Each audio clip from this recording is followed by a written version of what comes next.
everyone. We're going to call a meeting of the Carson City Board of Supervisors, the Carson City Liquor and Entertainment Board, and the Carson City Board of Health to order. Today is Thursday, September 17th, 2015.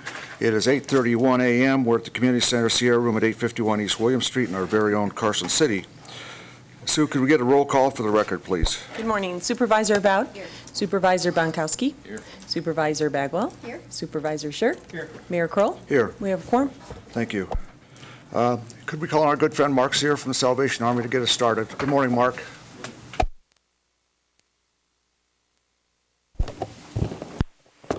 Let's pray.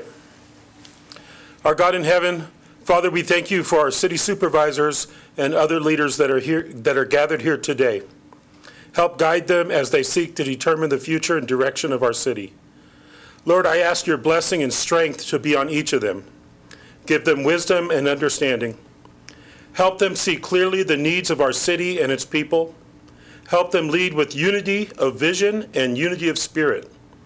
Strengthen them together with integrity, helping them to always seek and find the direction you would take them. Father, we pray these things in the precious name of Jesus. Amen. Mr. Chair, I didn't ask you before, but could you use the pledge today, please? John? Could you lead us in the Pledge of Allegiance? Me? Its First Amendment is entirely appropriate. To the flag of the United States of America and to the republic for which it stands, one nation, under God, indivisible, with liberty and justice for all. Thank you very much.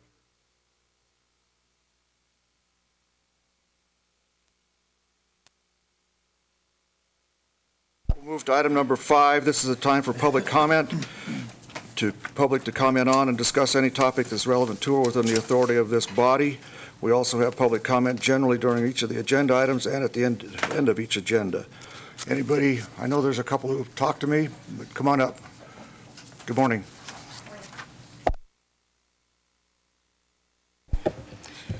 Mr. Mayor, board members, my name is Hope Tingle for the record, and that's spelled with a T, Tingle.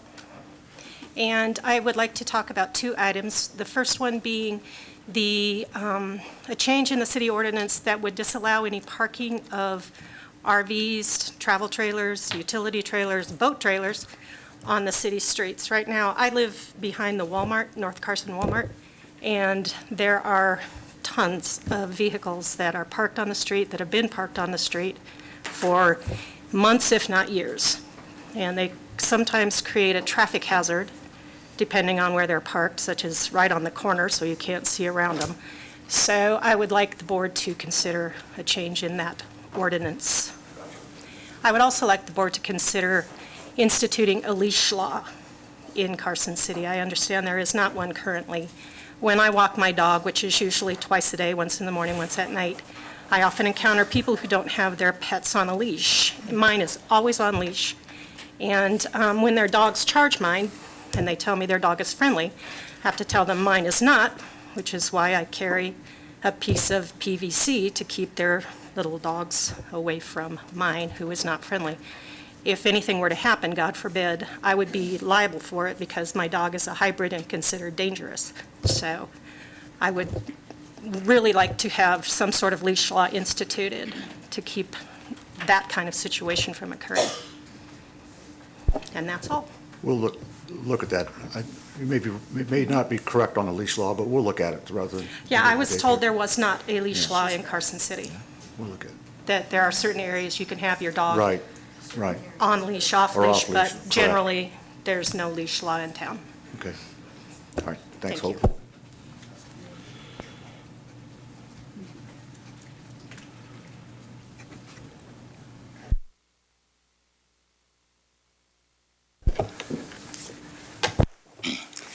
Ken Beaton, thank you for the time this morning. I'm here not for myself. I'm here for a 92-year-old World War II veteran who has a bucket list. He's never been to Nevada. He served, 4 years, 5 months on the battleship Nevada. He's a Pearl Harbor survivor. And I'm asking other people to join me and Pat and Daryl Fike, F-I-K-E, with the Navy League to bring him to Nevada. And we're looking at having them fly out on the 13th of October, be here on the 14th. The 15th, the governor is awarding the Nevada Service Person of the Month award at the governor's mansion. So that would help fulfill part of his bucket list of having his picture taken with and meeting the governor, among several other things, and then flying back on the 16th. Hopefully you saw the article that got published in yesterday's newspaper, and I have flyers for anyone that would like to join me in making their donation. It's set up at Wells Fargo Bank, and there's a number, and that's on the flyers. Thank you. Very good. So let's save a stamp. Come on up. There's a little something for your Thank you count. very much. Okay, very good. All right. Other public comment? Anybody? I don't see anybody. Okay, then we'll move to item number 6. Approval of minutes of June 25th. That was our joint meeting. Everybody had a chance to look at those? Motions in order for June 25th.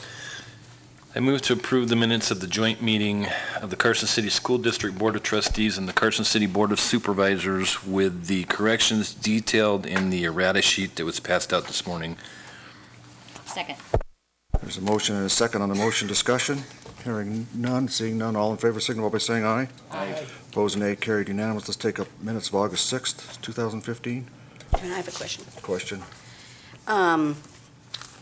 On item 9, where it indicates that I read in a prepared statement, can I have that changed to the actual, the verbatim statement? Actually, if you could just submit that prepared statement, and we'll make it a part of the record. Okay. Thanks. Be happy to. You want to make a motion with that change in it or with addition? Go. Sure. I make a motion to approve the minutes of August 6th with a correction, adding the particular language for item 9. Second. Motion second on the motion. Discussion. Hearing none, seeing none. All in favor signify by saying aye. Aye. Opposed, nay. Carried unanimous. Let's take up item number 7, the adoption of the agenda. Any changes, Mr. City Manager? No change. Board? There was one item that was pulled. One item that was Oh, pulled. yeah. We'll get- My has it been- apologies. Has it been pulled, or we just want to? We have pulled the bid protest item. Yeah, everybody understand why we're pulling that one? The bid protest was withdrawn, as I understand it. So I think when we get there, let's leave it on the agenda, then when we get to that, just reference the fact that it's been withdrawn. Very well. All right, just so it's clear on all these things, okay. All right, unless there's an objection, then we'll adopt the agenda as published. Let's now move to one of our more entertaining and fun and proud moments. Let's take up special presentations, and I'd ask the board to join me down on the floor, and we're going to take up the presentation of a proclamation for the 50th anniversary of the Friends of the Carson City Library. I see a lot here, so let's come on down, and then we'll do the length of service awards from there, That's how too. we get people to come, is do.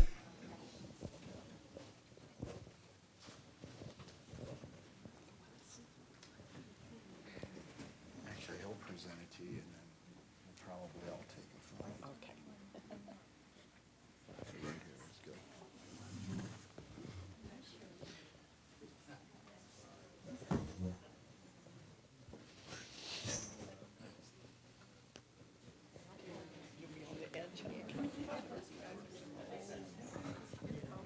Well, this is quite a group.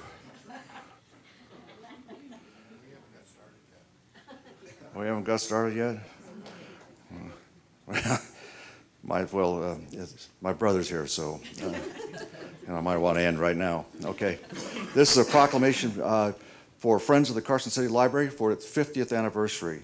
It reads as follows. Whereas on September 23rd, 1965, the official Friends organization was established with Bernard Soroki as president of this new support group.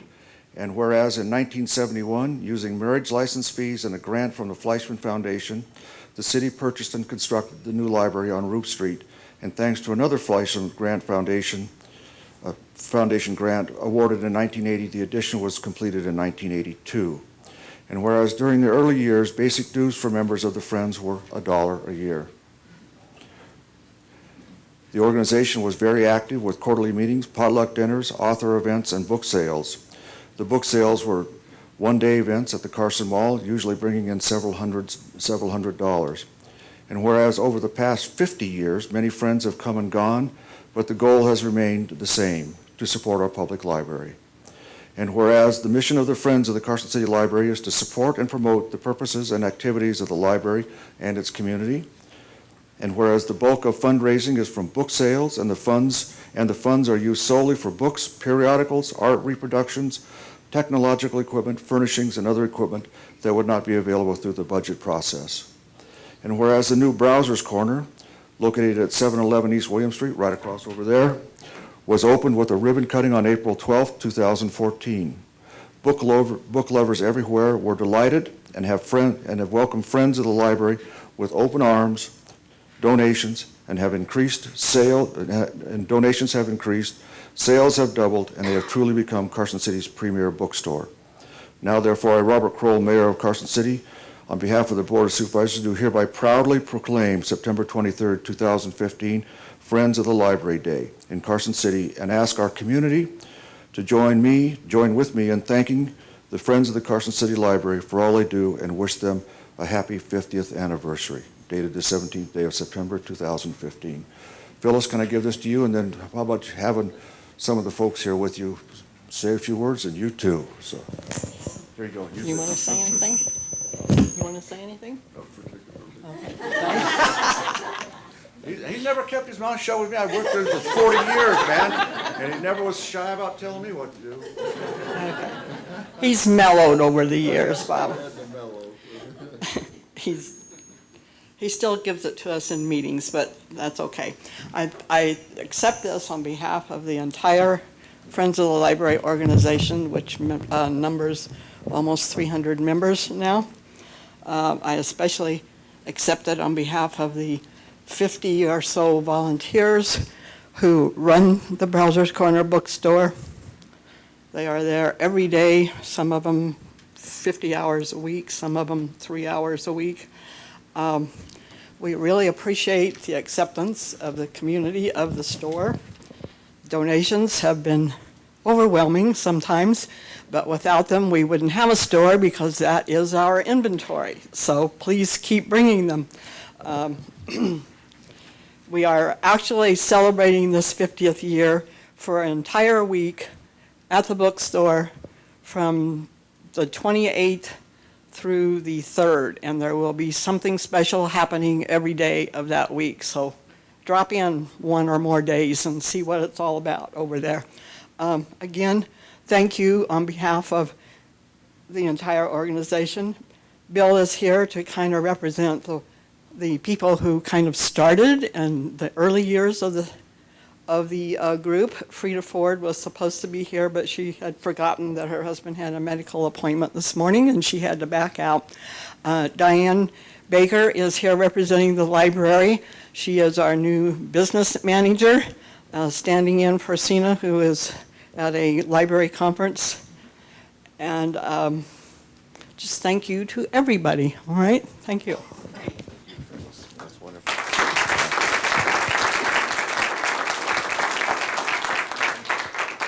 So let's all go read a book. All right. 2 or 3. And buy a couple. Okay, we're going to take a picture here. So.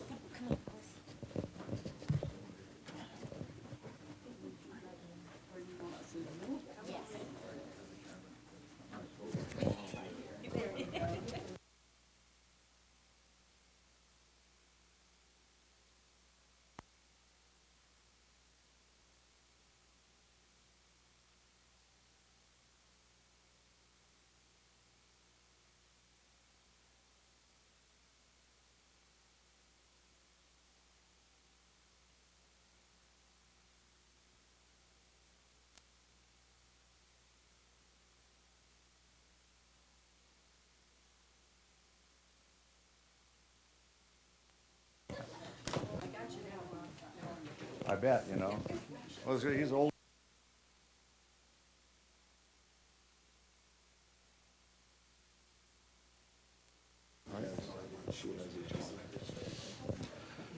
Okay, now let's go to another pleasant moment in our morning, the Carson City Longevity Awards, to thank and commend the employees who help make Carson City a better place to live, work, play, raise families, and just have a great quality of life. So I'd like to call up Zach Good for 5 years. Zach?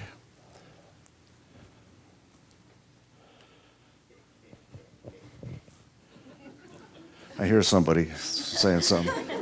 Zach, on behalf of a grateful community, please accept this longevity award for 5 years of good service to our community. Thank you very much. And come on up here. Come on up here.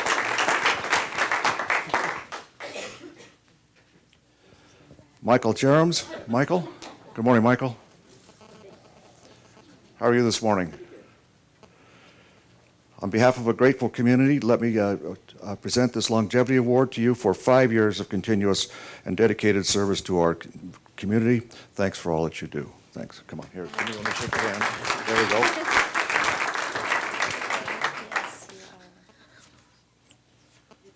Kip Lee. Kip. Good morning, Kip. How are we doing today? Haven't seen you since the cancer survivor, huh? Yep. You and I are brothers there. Okay. Kip, thanks for the thanks. Please accept this longevity award on behalf of your community for 10 years of continuous service. Thanks for keeping us safe and all you do to help give a quality of life here that's unparalleled. Thanks, Kip. Thank you, sir. Thanks. And stay healthy. Tony, Miguel. Morning, Tony. How are you this morning? Tony, on behalf of a grateful community, let me present this longevity award to you for 10 years of continuous and dedicated service to our great community. Thank you, Tony, very much. Thank you. Thank you.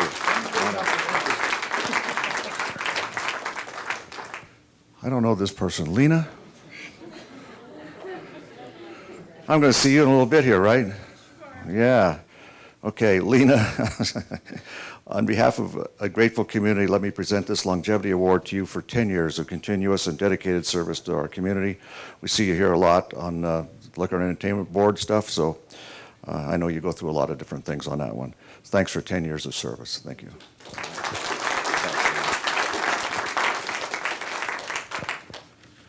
Malia. Good morning, Malia. Haven't seen you since the Boys and Girls Club event. Malia, on behalf of a grateful community, let me present this longevity award to you for 10 years of continuous and dedicated service to our community. And thanks for keeping us safe. Thank you. Thank you, Malia.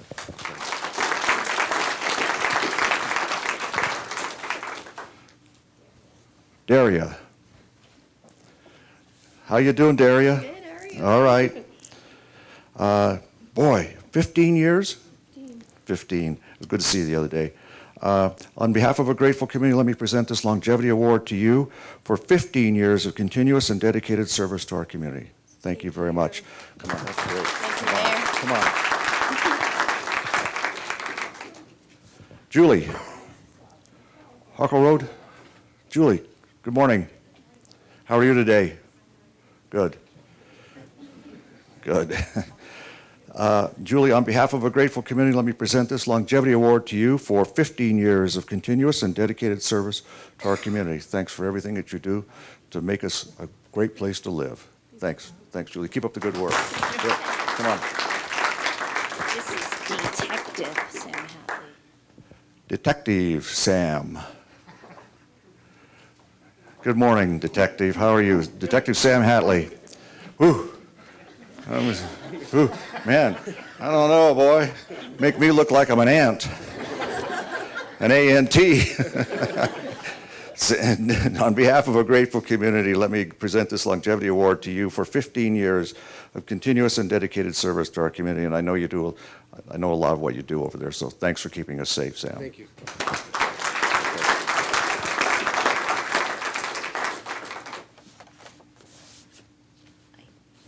Ken Shannon. Morning, Ken. Morning. How you doing? For 20 years of continuous service. It's that long. And we thank you for those 20 years for your continuous and dedicated service to our community. Thanks for all you do for our community. Thanks, Ken. So Thank you, Mayor. Thank you. Come on up and we'll get a picture of everybody. Move in. Move in, yeah. Blocking my view. Debbie Duvall. Good morning, Debbie.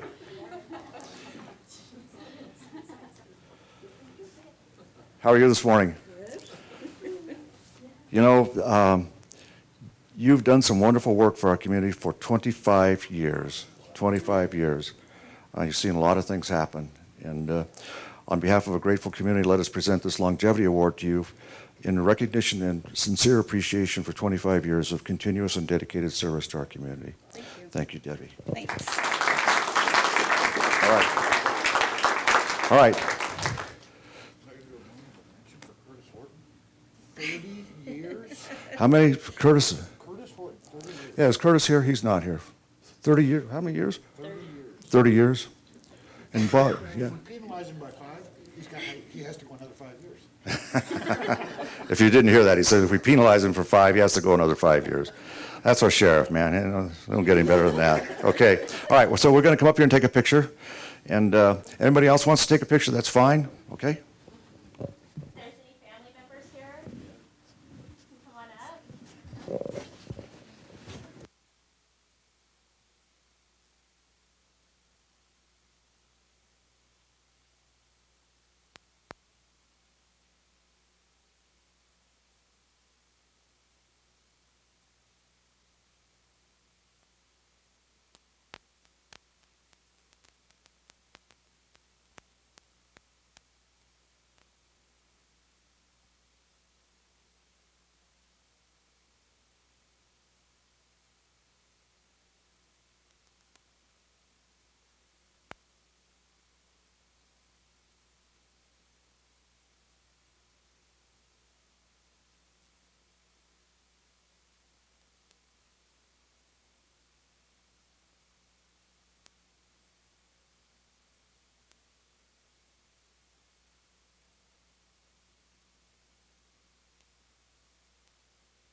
Okay, we're going to, yeah, thanks. Okay, great.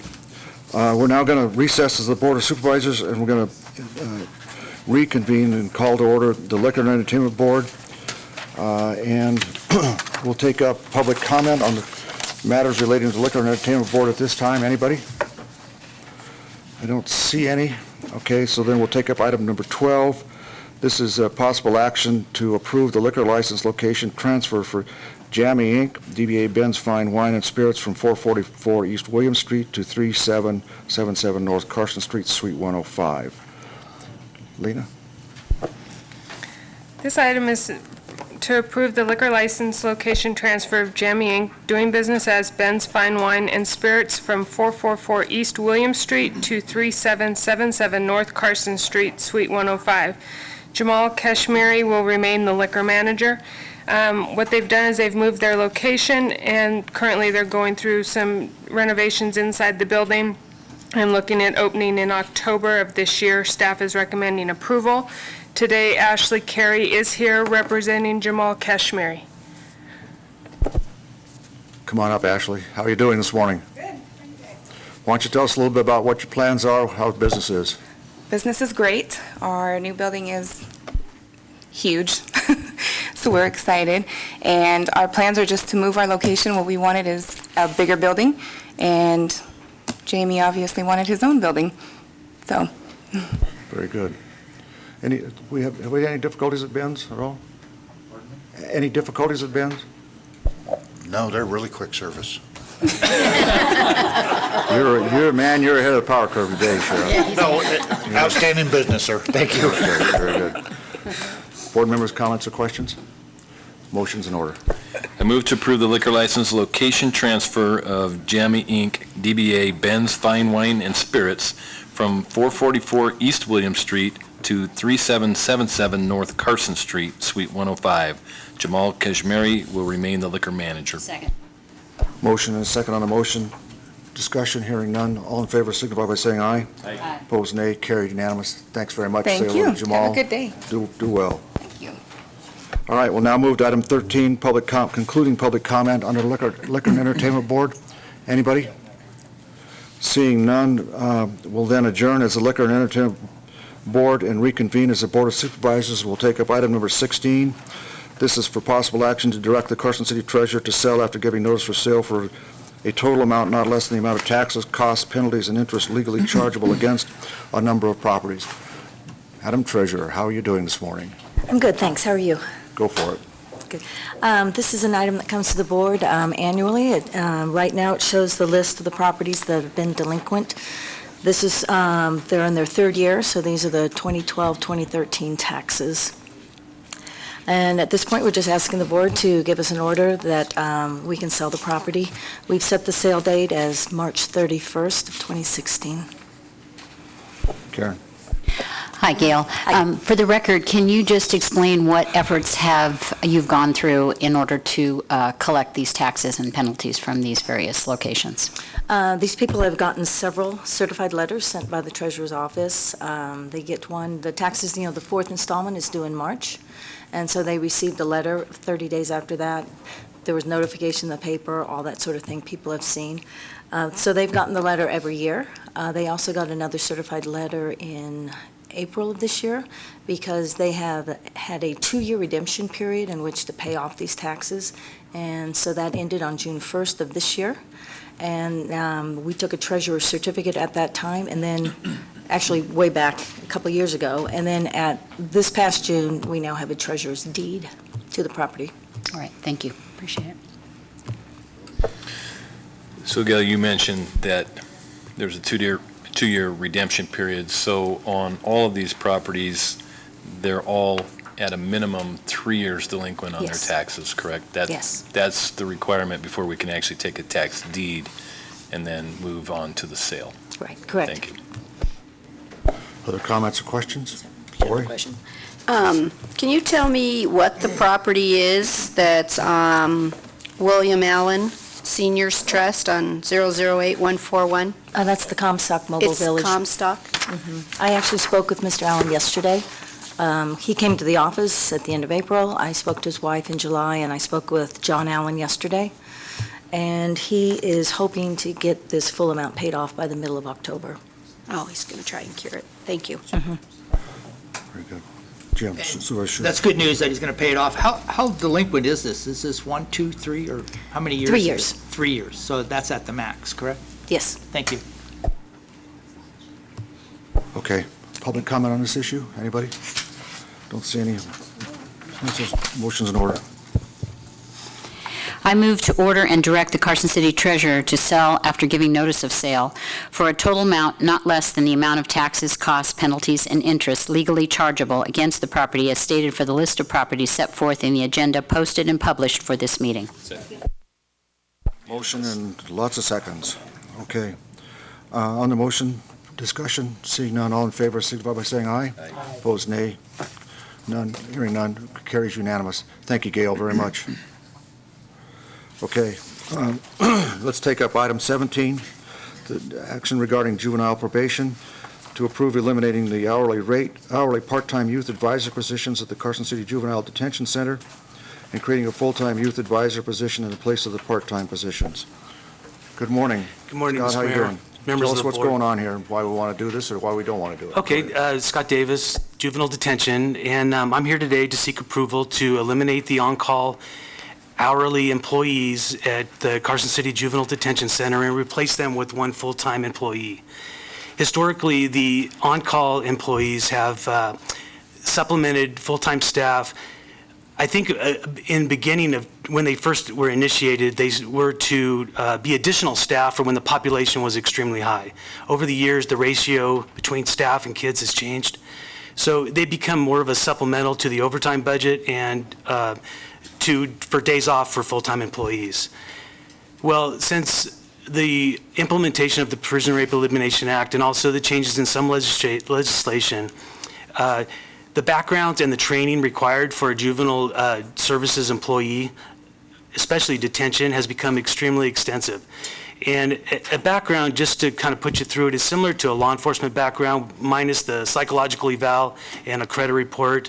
You know, we still have to check all the references. We have to run fingerprints. We have to make sure that this employee has never resigned in lieu of termination and has never been even investigated for sexual assault, sexual abuse, or sexual harassment in a work environment. And these are all before a staff member can even be in contact with kids. So it takes quite a bit of time. We're looking at 40 hours per background per employee. The on-call employees, generally, when I do a recruitment, I will have, I tried to keep a minimum of 10 on-call employees. Right now I'm down to 7, so I was getting ready to do another recruitment to fill for the 3 that I'm down. But then again, it's not cost effective for us to do the backgrounds and the training before these people can even be viable employees. So that's why I'm here today, to just say, look, it's not cost effective anymore because of the implementation of all these laws and the act. And so I would like to swap it for a full-time employee. And the dollar fiscal impact is what? So the fiscal impact, the budget for hourly employees is 61,000. Let me make sure that I have this correct.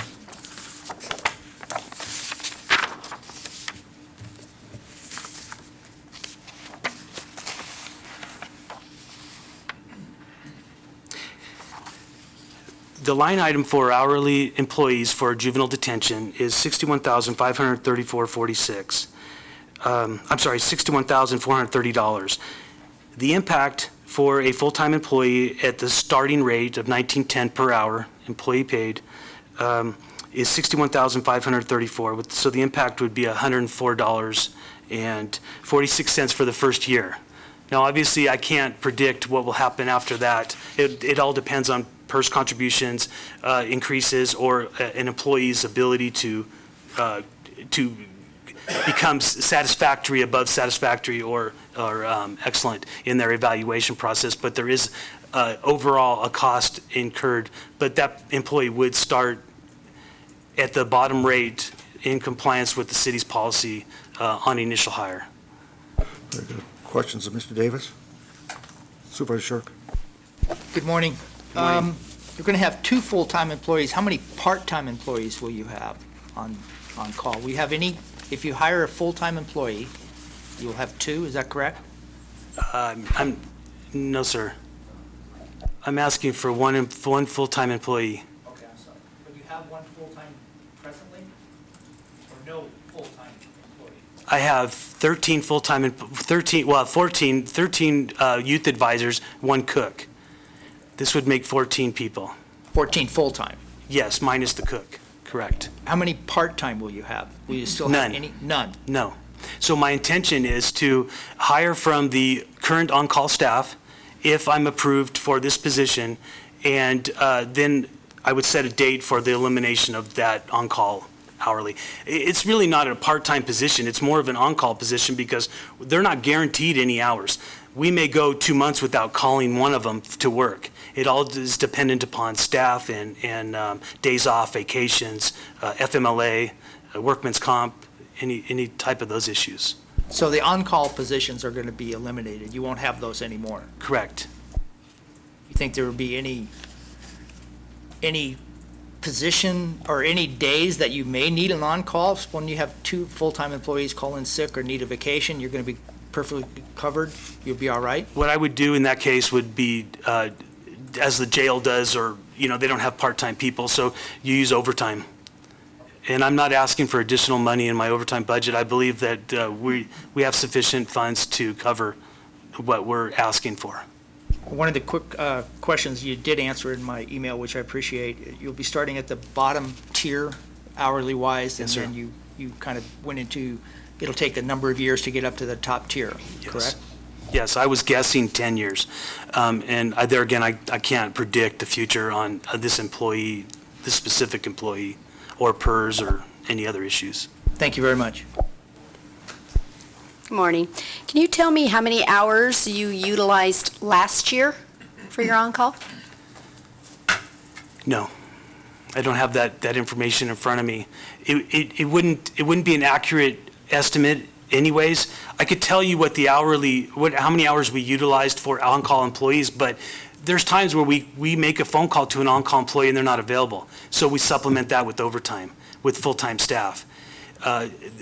These people generally have full-time jobs, and they're not always available, or they may come to us and we might hire them initially without a full-time job, and then they gain one because the economy is getting better in a lot of cases. So we have these people, and they're not always available for us. So it's not necessarily, and if I said I used 500 hours, we may have actually had 700 hours or maybe 1,000 hours, I don't know, because we did supplement that with overtime.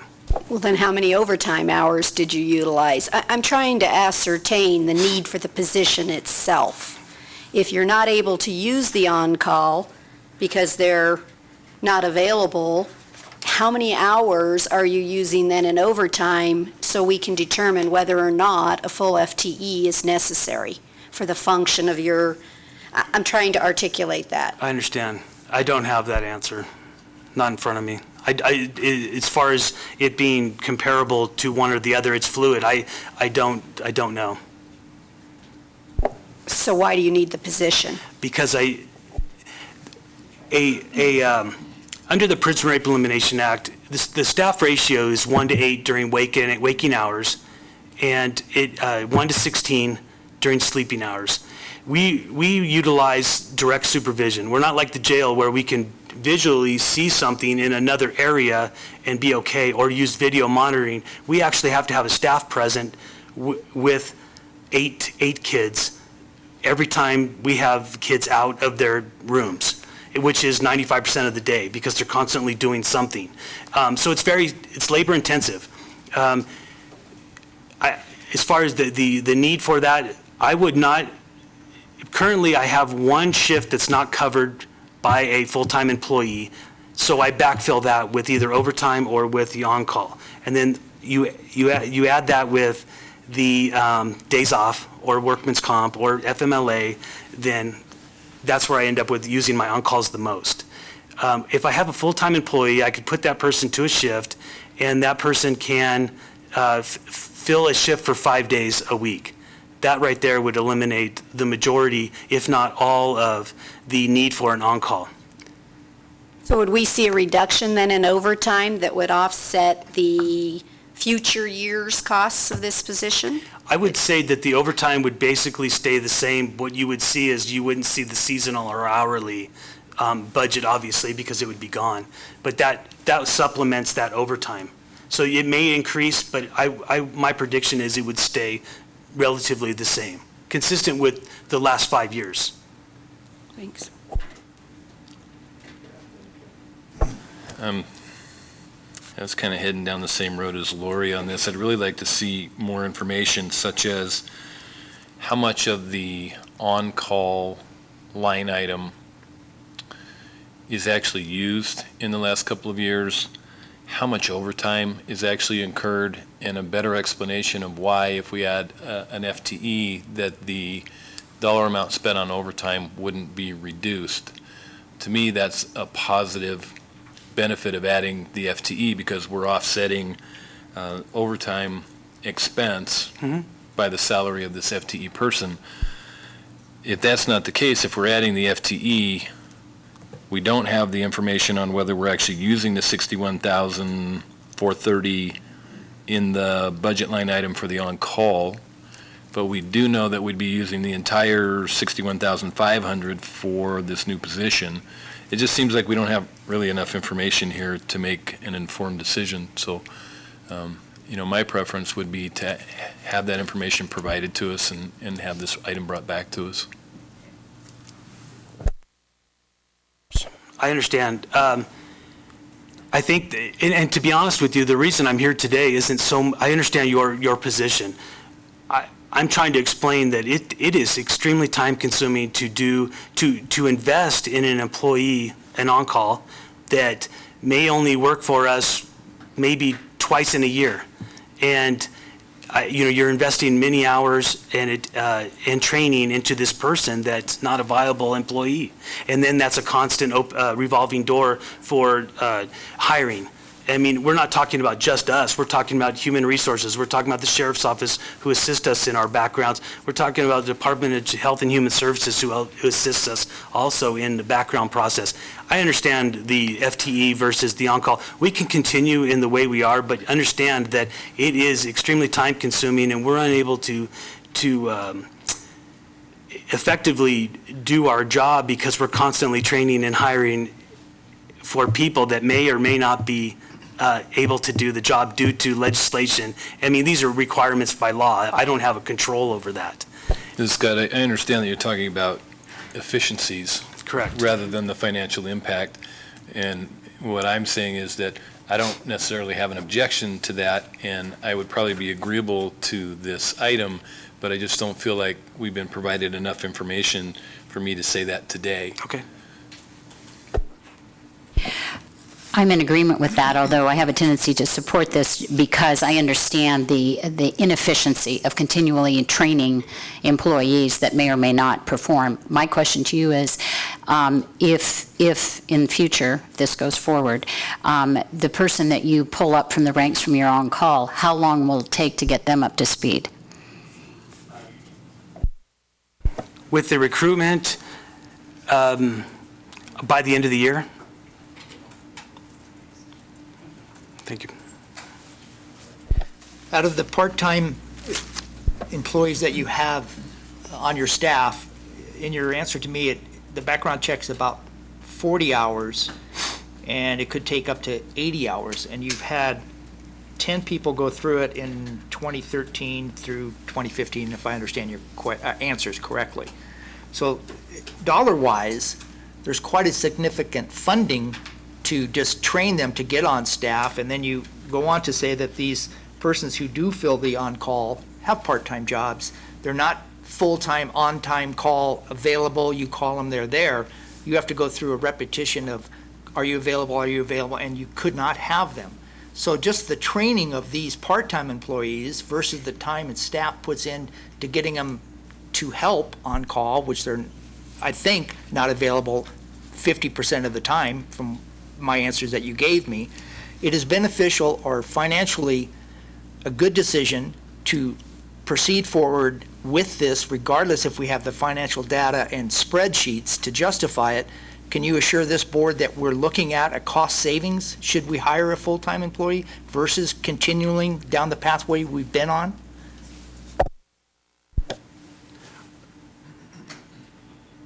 Yes. But indirectly, because my hourly rate is high. I'm the one that does the backgrounds.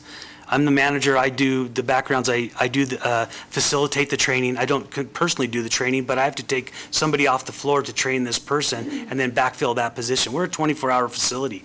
It's not as though one person that doesn't show up for work doesn't have to be filled for that. That person has to be there. There has to be a body there, and that's the law. I don't have any other way around it. I would say yes. The answer to your question technically is yes. I suspect that, for my, it doesn't take too much to read the tea leaves here, but let me just say that, juvenile detention and juvenile probation is under a microscope all the time. And I too kind of feel a little goosey about the finance side of it, but from a promotion of complying with the law, I think it's absolutely essential that we have full-time employees that are dedicated to doing that.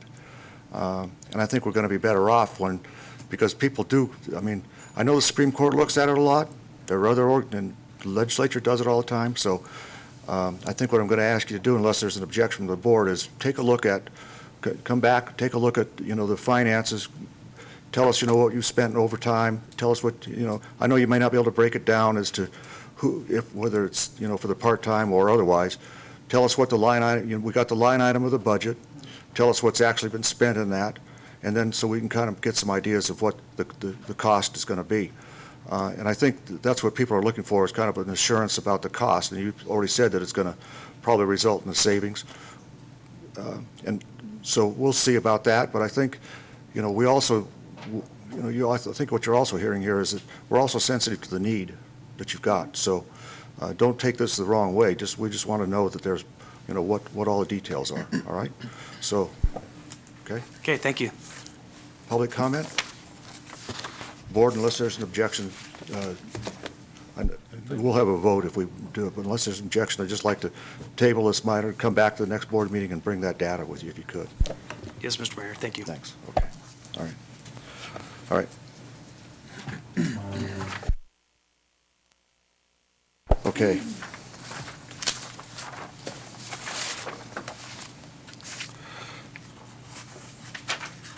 Mr. Fletcher, alternative sentencing.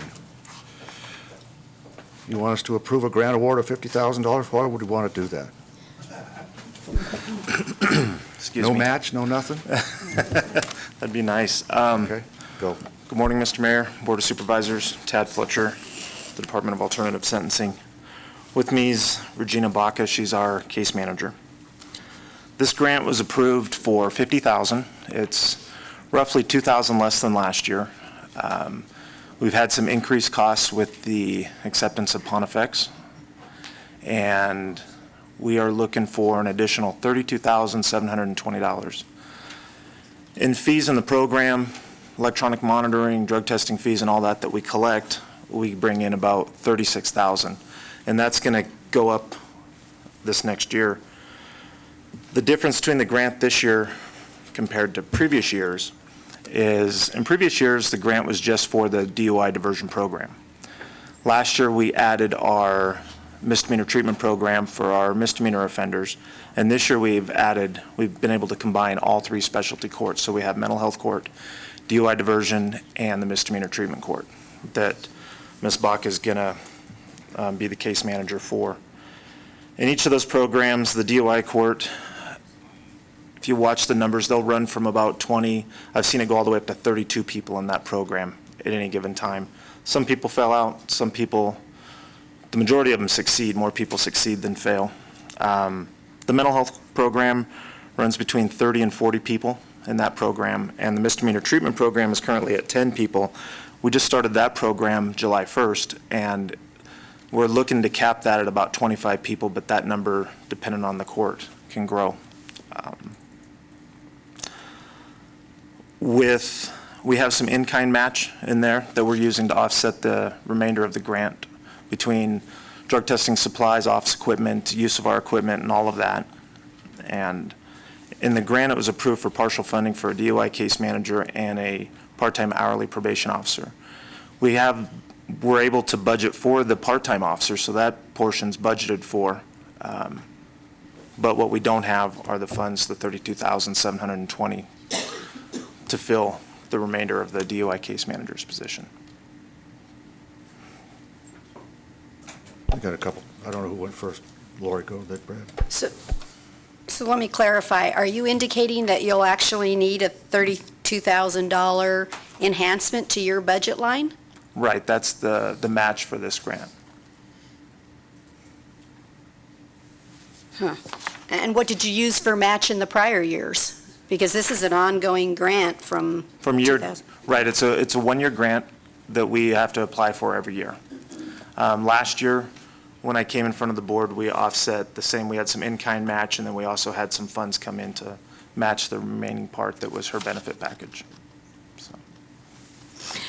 I guess I'm sorry, I didn't see in here that they were actually looking for a movement of money into your account, because it just asked for the approval of the grant, but not approval of moving $32,000 into your budget. So maybe that's not your particular area, and Nancy can discuss that with us or something. It actually says the funding would come from electronic monitoring and program fees. Which is part of their budget already, so I'm trying to understand. Yeah, currently that when we collect those fees, that goes back into the general fund, those fees that we collect. So we'll still have to we'll have to actually move money into your budget. Right. Yeah, I mean, we have to actually make more than what's on the agenda. We'll have to actually approve $32,000 in match Yes. to move into your budget. Do you see this as an ongoing, and the grant's going to continue to reduce, and so it's going to become more and more of an obligation to maintain this position as time's going on? Is the grant declining each year, so we need to be planning for the future if we want to continue doing this service? It will. In 2013, the grant award was $62,000. 2014, it was $52,000, and this year it was $50,000. I never know how the grant committee's going to do. I wish that we had the numbers in when we prepared our grants, or our budget, but unfortunately, they always approve them after we do our budgets. We'll apply next year. Hopefully, we can get it. I don't know. So it is something we just need to be aware of and be making decisions in the future if we're going to continue it. Yes, Because we'll have to pay for it. Yes, I'll be back this time next year if the grant gets approved doing the same process. I know I got a couple questions. Let me just understand in my own mind this last discussion here. What you're saying is that there's a $32,000 match that's required to make for the $50,000, right? Right. I believe the match came into like $36,000, but we have in-kind costs that are covered. Okay, but those funds are the match funds are being collected now through a different process, but then they'd have to be moved. Right. So it's not it's a budget augmentation, but the funds are there for this purpose, though. Right. The programs themselves, we collect funds from the electronic monitoring.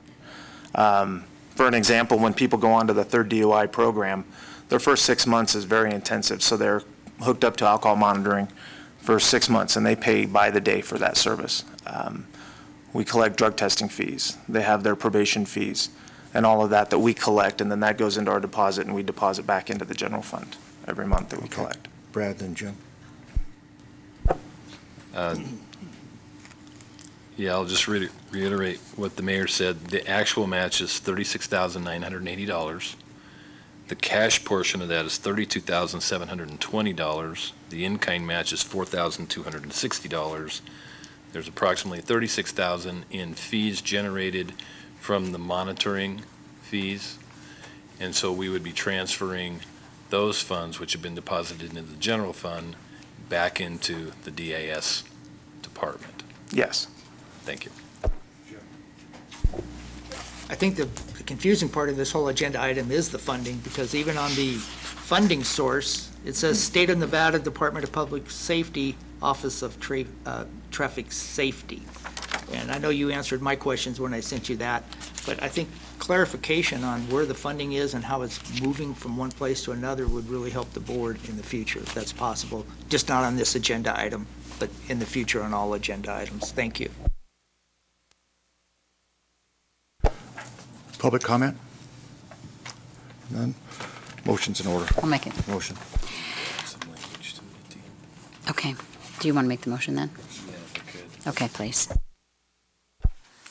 I move to approve the State of Nevada Department of Public Safety, Office of Traffic Safety, project number 956781041, grant award of $50,000 for the period of October 1, 2015 through September 30, 2016, and to approve a transfer of $32,720 from the general fund to the DAS department to partially fund a full-time DUI case manager position and one part-time DAS officer.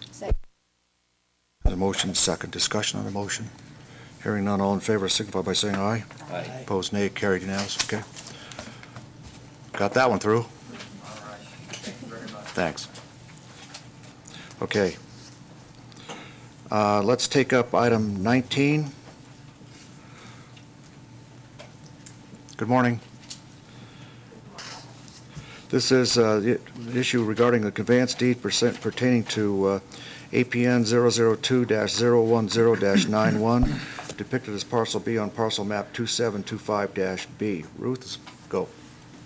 Yes, this is the parcel that was associated with the MAC, Boys and Girls Club, and we had entered into an agreement to exercise an option to purchase, and we wish to exercise that option.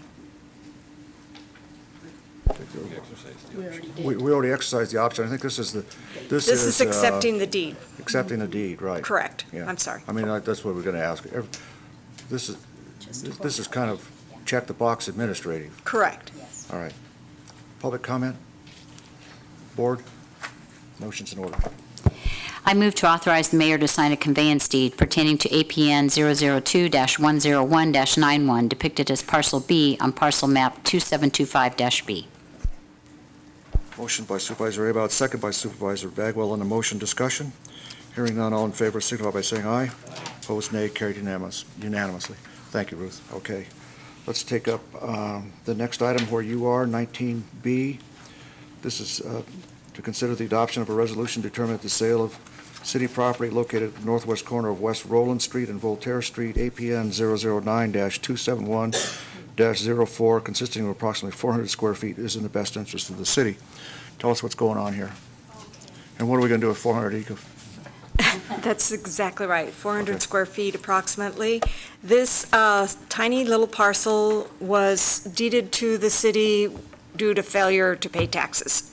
And so the assessor took control of it, and it has remained in city's hands since that time, and has not been used by the city, nor is it needed for the city. It did say that it was for a high-pressured water system, so I researched that. It wasn't the city's water pressure system, it was a private water pressure system for wells to provide water to the adjacent properties. Those properties are now on city water. So we'd like to move forward with disposing of this property. Mr. Schultz, you want to add anything? No, not really. Once again, we're just trying to clean up our books here, and it's a piece of property that we don't need. They would like, and we might as well get it back on the city tax rolls. Supervisor Bankowski, go. There is a distinction on this transaction, though, that I think we need to put into the record, which is that we're asking to transfer this to or sell this to the adjacent property owner for $1, but we're waiving the cost of the appraisal, which normally would be required to set the value of the property to sell it to the adjoining property owner. And I can tell you that the cost of an appraisal is going to be somewhere in the neighborhood of, say, $500. The property has basically no value. I went out and looked at it. It's got a mailbox on it and a little drainage basin on it. And so I think that this is a good deal for the city since the property has no use. The waiver of the appraisal is actually saving us money. So I just wanted to be clear that the reason that it's being transferred at the value of $1 is because we're saving the money on the appraisal side. Just a question in general. The $73.07 that we paid is because it was in a tax issue. Why aren't we collecting the $73.07? Because that's what we do in any tax sale. So this is just a question, why isn't it $73.07? The tax, what occurred is that the Public Works paid the $73 to Carson City assessor. So it's exchanging of funds. It's not like we paid a third party. Did you want to add? However, we would, if it goes to tax sale, we could not have sold it for less than $73.07. So the question is, why didn't we just let the property owner buy it for what he could have in 2006 and then waive the fee? Right. For the appraisal. The problem is that where we are now, that the time has passed, and where we are now, to go back and recover that if we want to charge more than $1, we have to go back, we have to do an appraisal of the property. Correct, and that So appraisal is it goes quite back expensive. to the question of we would spend more money having it appraised than it's actually worth.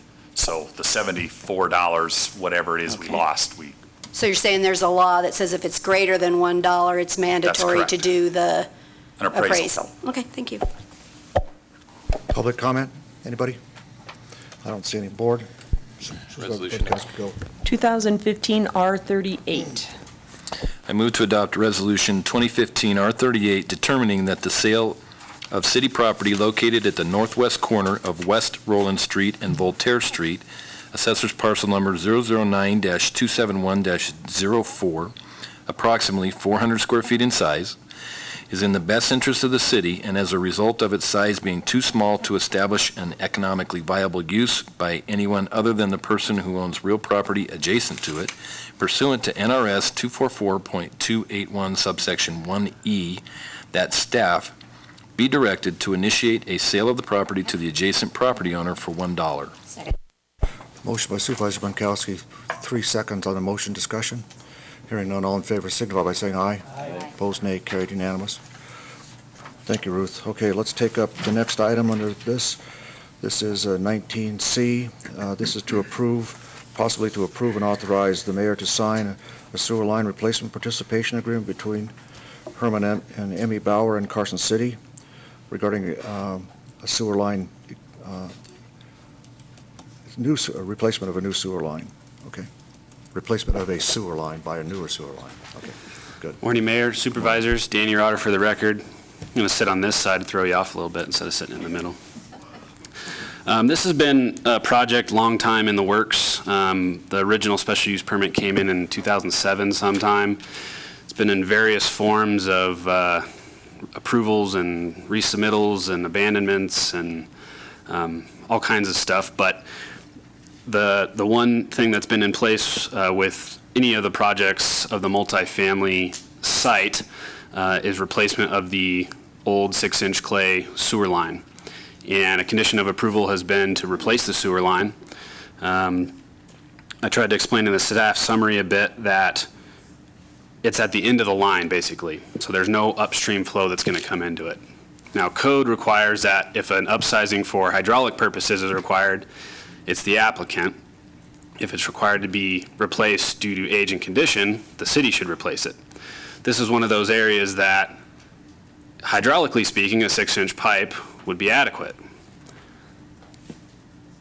Deterioration would say that it's a 6-inch clay pipe that needs to be replaced by the city.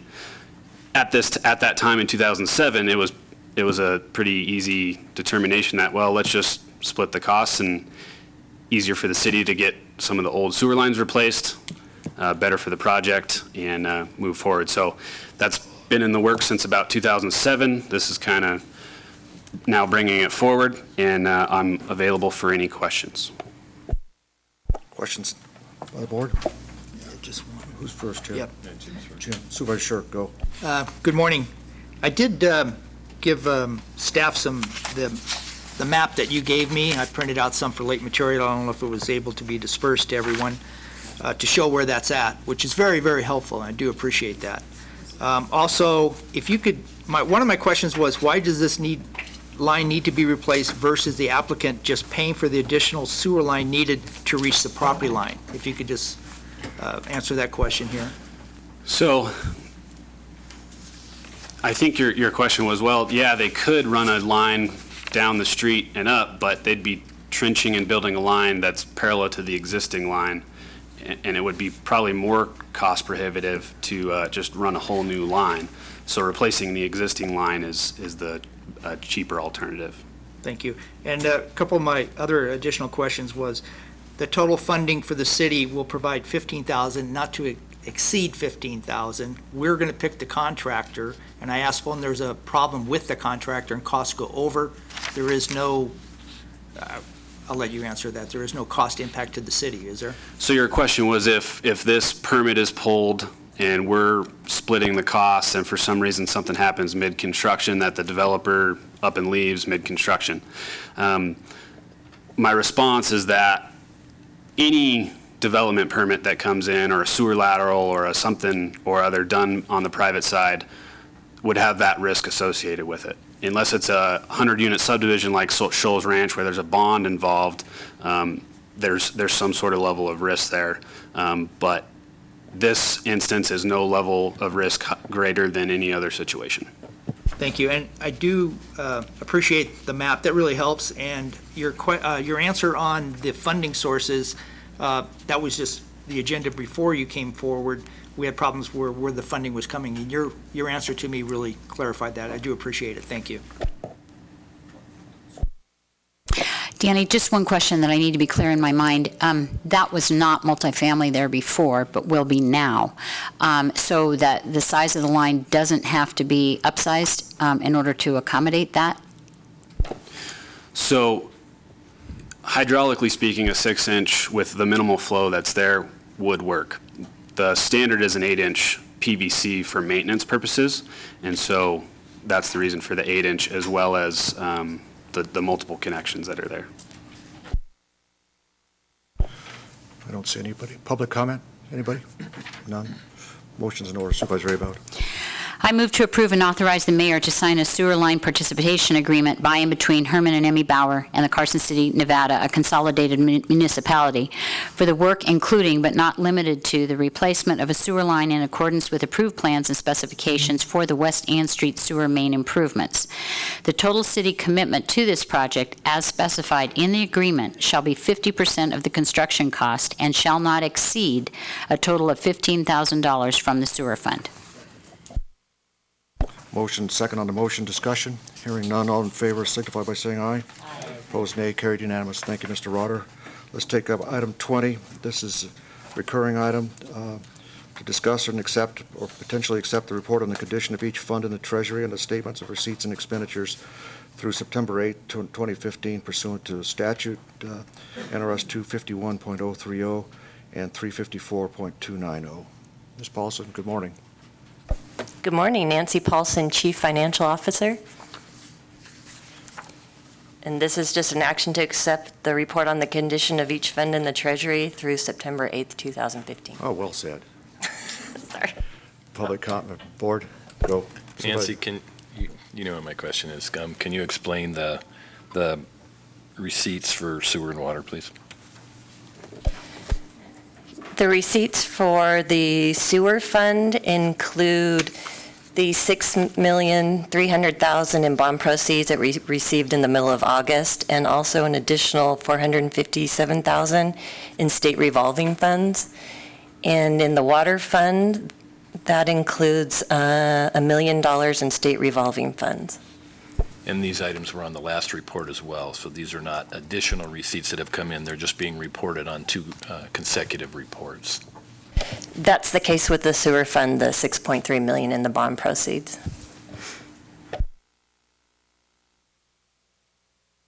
Anybody else? Public comment? Hearing none, all motions in order. Supervisor Bankowski. I move to accept the report on the condition of each fund in the Treasury and the statements of receipts and expenditures through September 8th, 2015 per NRS 251.030 and NRS 354.290. Motion second on the motion. Discussion. Hearing none, all in favor signify by saying aye. Aye. Opposed, nay. Carried unanimous. Okay, let's take up items under 21, purchasing and contracts. The first one, 21A, is to potentially accept the work as completed and accept the contract summary as presented and approve the release of final payment in the amount of $25,835.60 for contract 1415-126, the Ash Canyon Water Tank Repaint, payable to FAR Corporation. Laura, go. Good morning, Laura Tadman, Purchasing and Contracts. This item is to request to accept the work as completed and accept the contract summary to approve the release of final payment in the amount of $25,835.60 for contract 1415-126 titled Ash Canyon Water Tank Repaint to FAR Construction. The bid award was for $247,786, and there was $1,570 in change orders, no bid item adjustments, for a total project cost of $249,356. Comments on the board? Don't see any. Public comment? Motion's in order. I move to accept the work as completed, to accept the contract summary as presented, and to approve the release of final payment in the amount of $25,835.60 for contract 1415-126 titled Ash Canyon Water Tank Repaint to FAR Construction Corporation, doing business as Resource Development Company. Motion by Supervisor Bagwell, second by Supervisor Abel on the motion. Discussion. Hearing none, all in favor signify by saying aye. Aye. Opposed, nay. Carried unanimous. Okay, let's take up 21B. This is to accept as release of final payment for the east-west transmission line. Go, Laura. This request to accept the work is completed, to accept the contract summary and approve the release of final payment in the amount of $250,119.13 for contract 1314-175 East-West Transmission Main Project Phase 2A-1 to Sierra Nevada Construction. The bid award was for $2,029,007. There were $39,655.78 in change orders and $75,626.53 in bid item adjustments, for a total project cost of $2,144,289.31. Got a couple questions up here. Supervisor Bankowski, then Supervisor Shirk.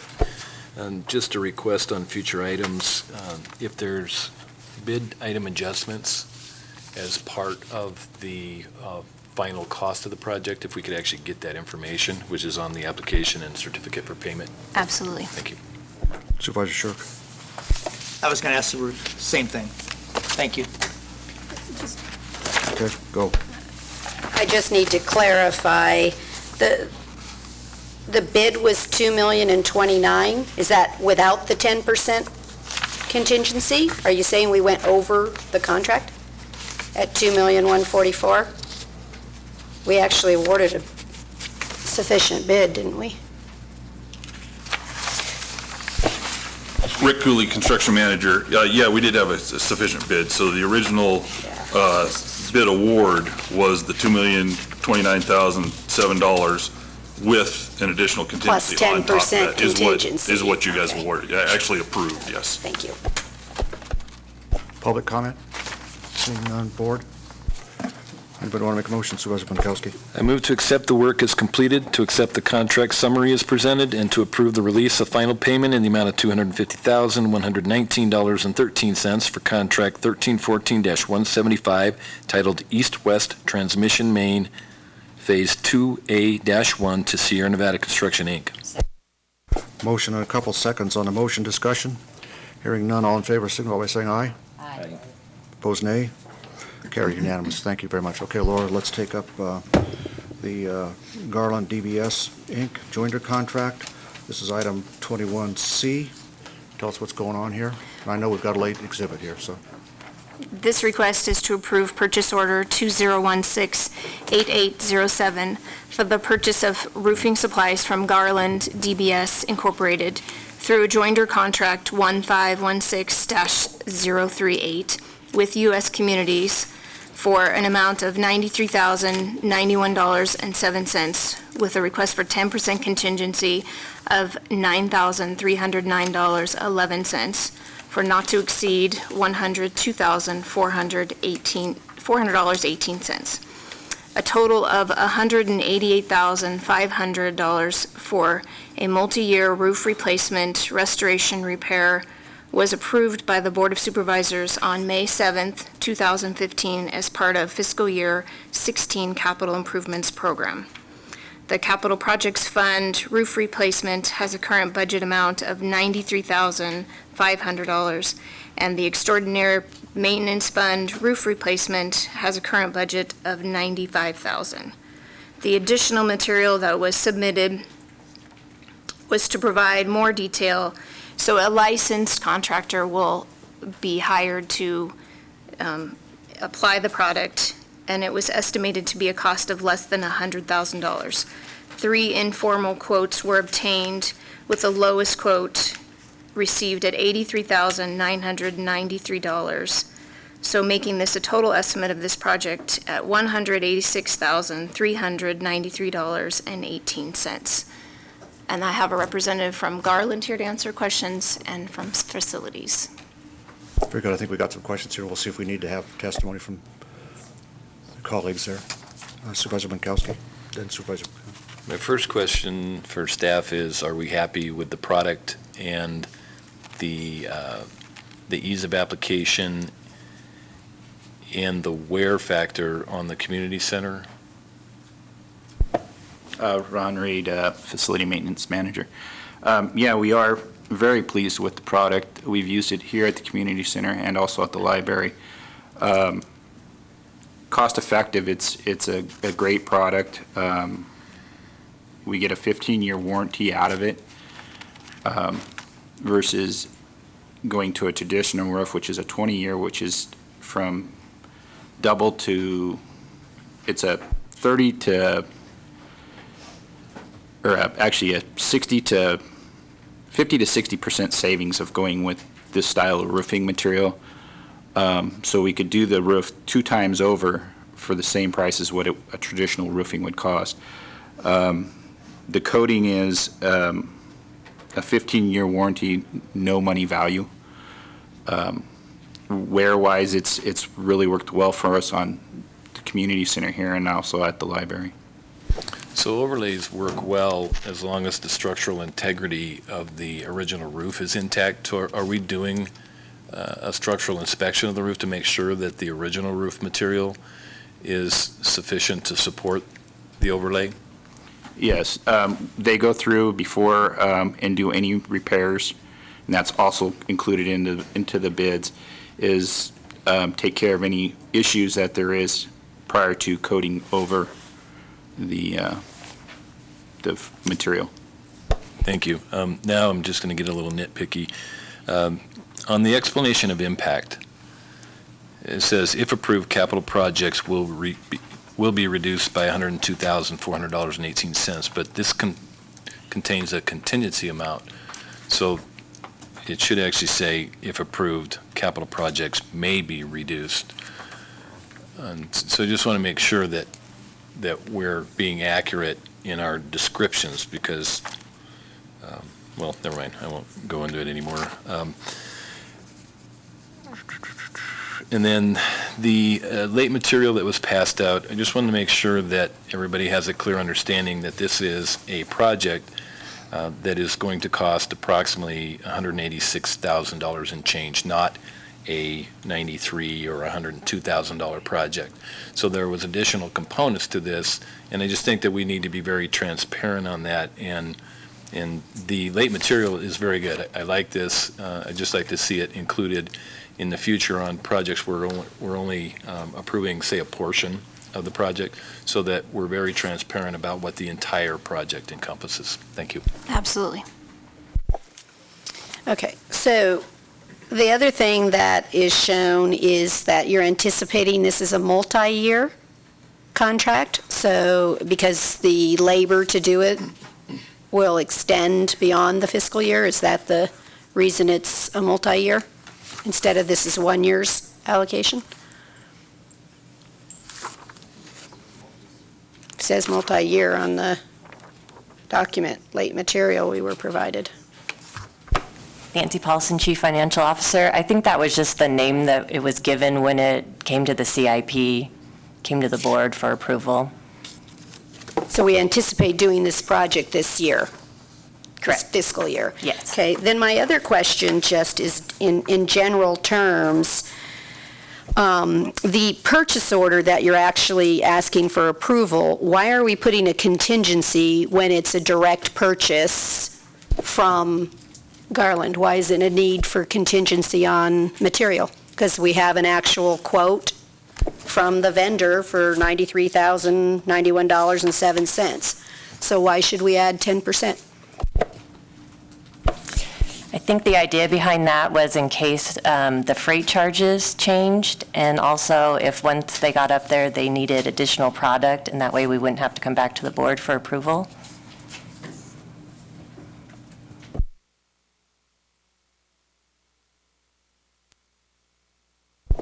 Because they're installing our product instead of their product.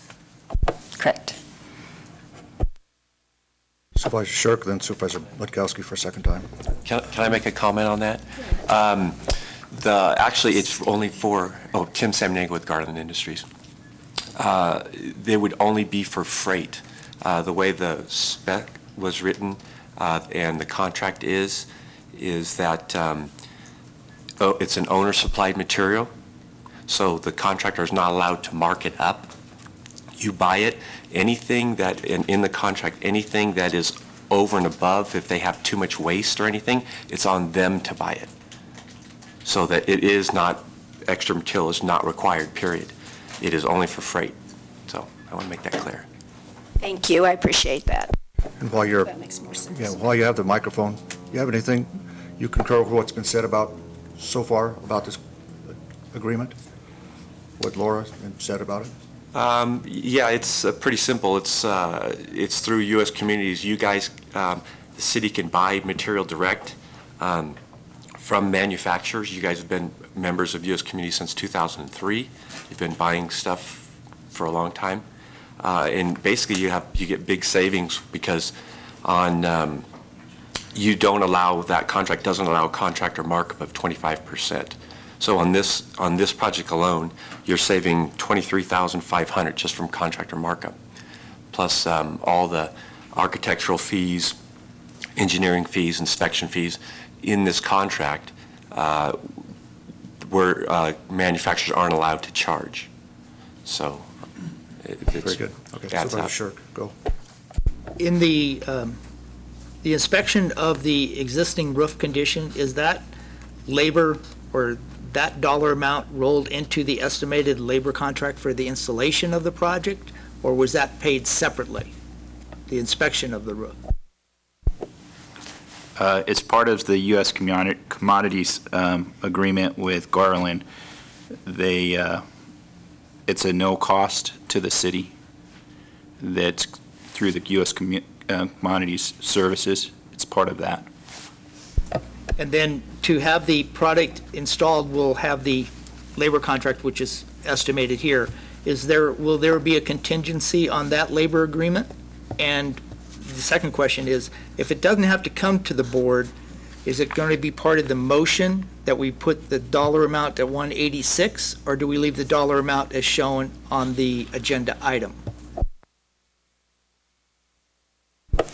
I would leave the dollar amount how it is on the agenda item.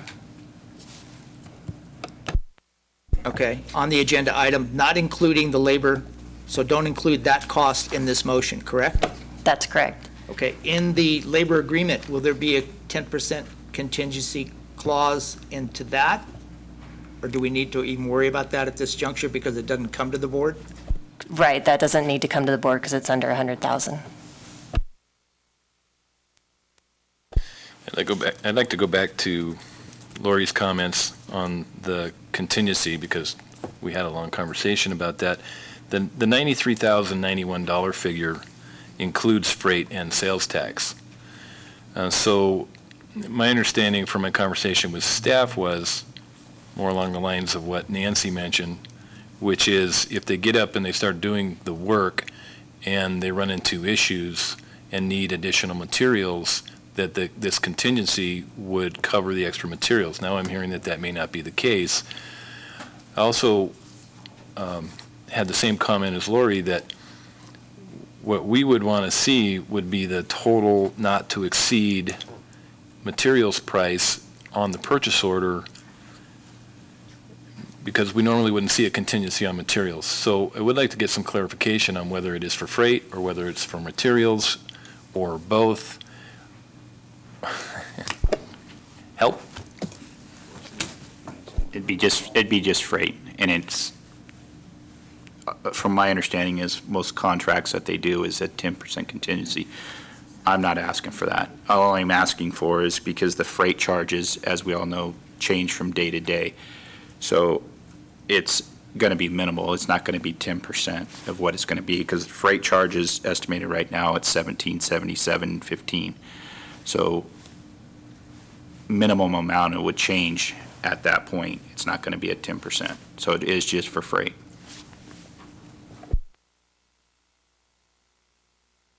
Okay, public comment? Don't see any. Board? I'll do the motion on Go. that. Motion's in order. Go.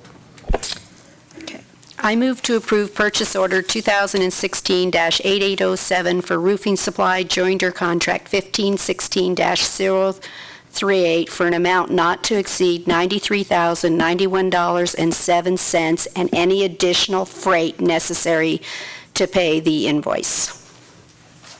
So whatever it is, they can pay it. There's a motion, there's a second. Discussion. Yeah, discussion's in order. So I guess I'm looking for the source of the funding for the additional freight. Do you want to clarify that it's coming from the same account number? From the same account number. Do we want to put a limit on the freight charges, or is it just open? Well, it's when it comes in $20,000. Who knows? Do you want to put a limit on the freight? Okay. I don't know how you put a limit on the freight, whatever the actual freight charge is. I'm assuming, are we going to be shipping this shortly? Yeah, freight companies only quote you for 7 days. The freight was, what, $1,700? It was $1,777, and I have a budget of $93,500 in that account. We're asking for $93,991.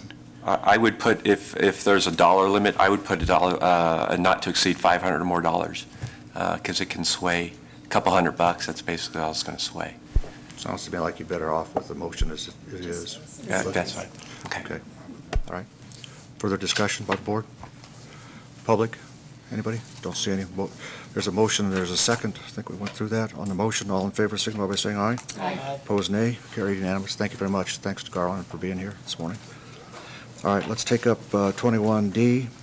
This is to determine that Sierra Nevada Construction is the lowest responsive and responsible bidder for contract number 1516-15015, titled the East-West Transmission Main Phase 2A2. Ms. Tadman, go. This request is to determine that Sierra Nevada Construction is the lowest responsive and responsible bidder, and to award the contract 1516-015 East-West Transmission Main Phase 2A-2 for a bid amount of $1,556,007 with a contingency of $155,670 for a total not to exceed $1,711,607.70. This project is funded by the 2014 State Revolving Drinking Water Fund with a current budget of $1,712,411.59. A notice to contractors was advertised on July 19, 2015, and bids were opened August 31st. A total of 5 bids were received. Got a couple questions up here. I don't know who's first. Supervisor Abel, then Supervisor Bunkowski. Danny, I know you've worked with Sierra Nevada Construction before, but in looking over the various bids, does it concern you at all on line item number 17, the removal of the bituminous surface, that they are so much lower than everybody else?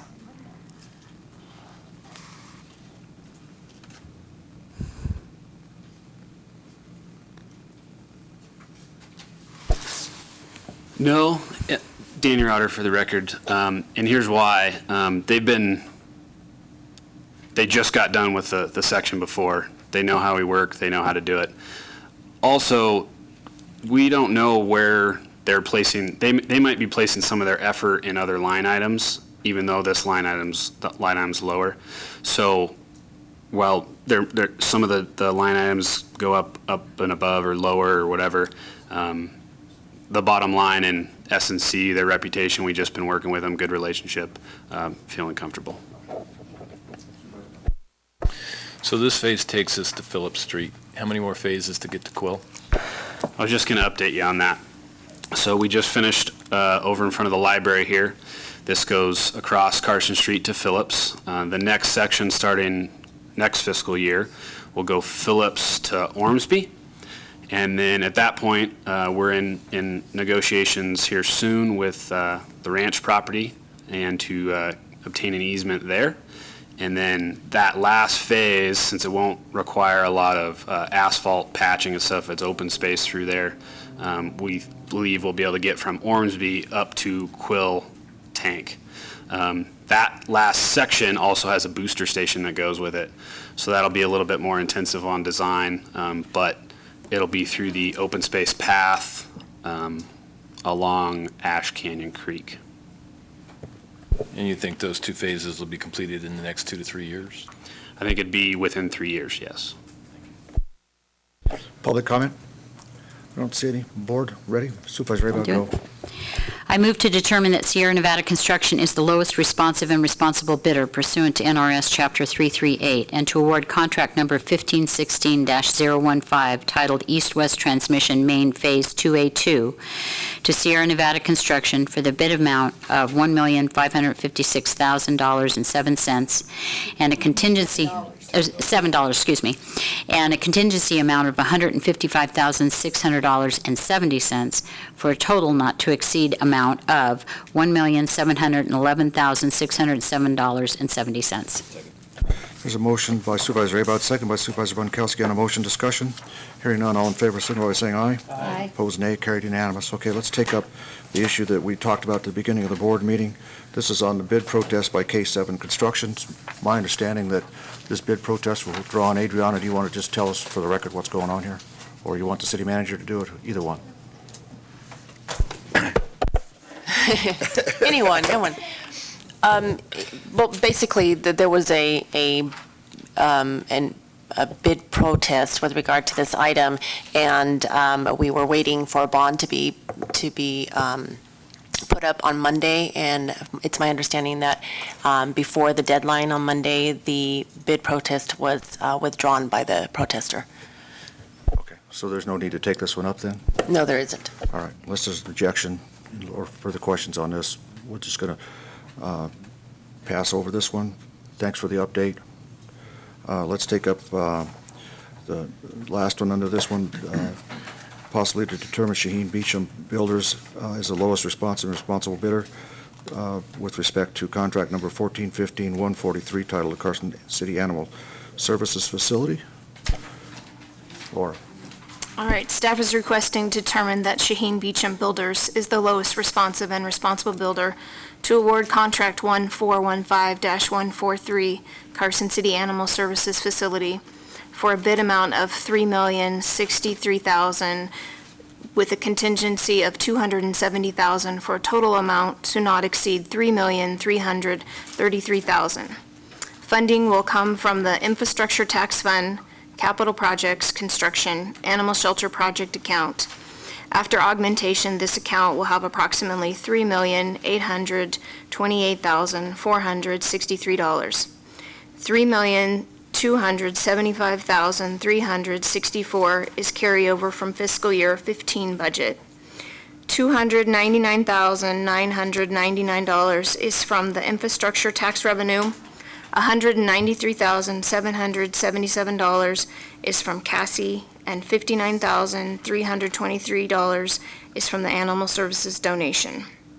Notice to contractors was advertised July 30th, 2015. Bids were opened on August 28th. A total of 7 bids were received. Board. Got some questions up here. Supervisor Shirkland, Supervisor Bunkowski. Do we have the funding from the Nevada Humane Society? Dan, Your Honor, for the record, that was identified as a fundraising for FF&Es, and I'm not sure what the status of discussion is there. So that's why it's not listed, because it's not we don't have the money. It's not in an account anywhere.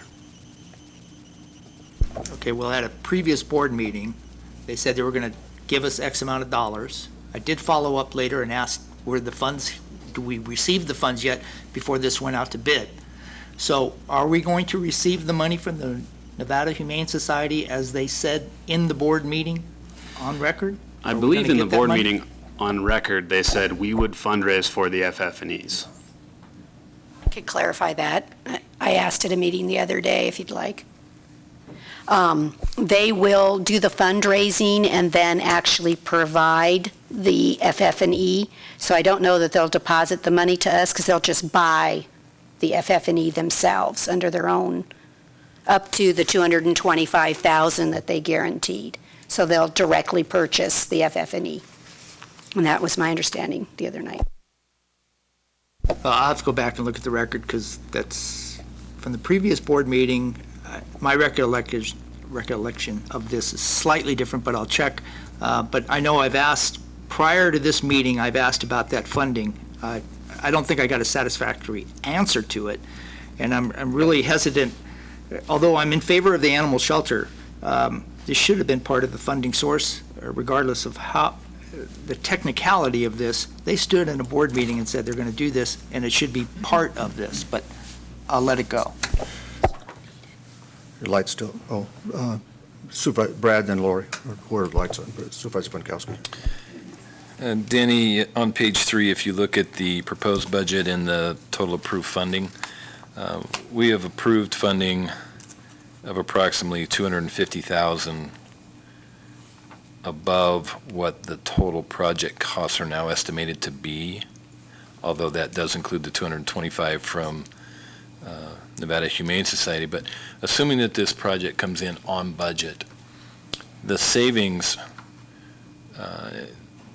in what the project is going to cost now, which account are those going to be credited back to? Is it going to go back to the infrastructure tax fund or the capital accounts fund? I believe it'd be the infrastructure tax fund.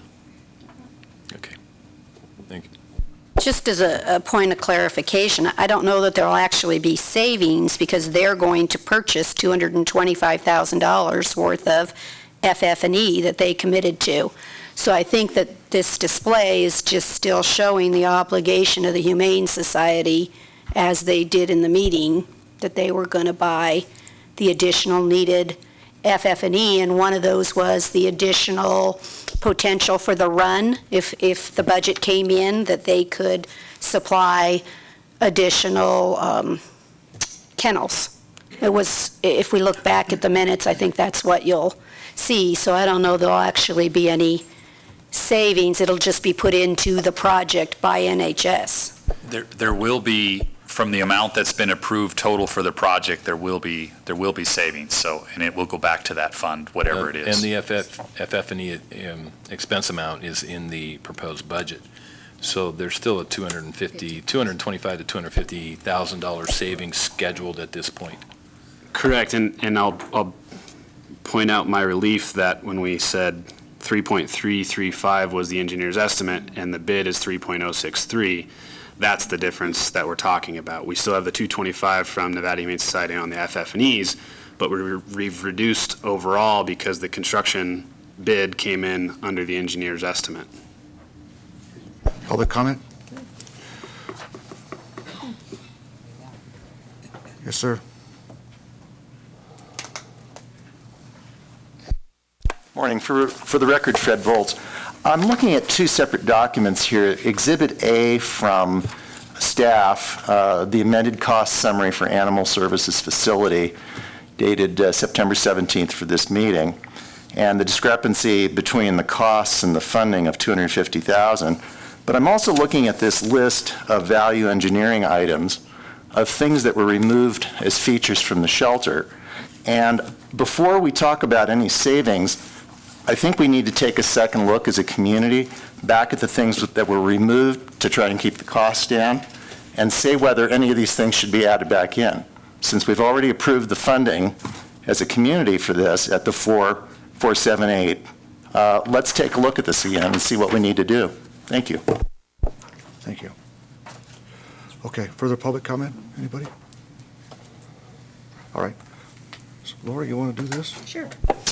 Oh, question. Oh, sorry. The item that Mr. Volt has presented, would that be given to staff to look at? They have it. No. I want to know what he has, not what staff. That appeared to be our spreadsheet from a couple of months ago when we went over all the value engineering steps, but I can verify that. Is that correct? Yes, that's correct. All right. That's all I needed to know. Thank you.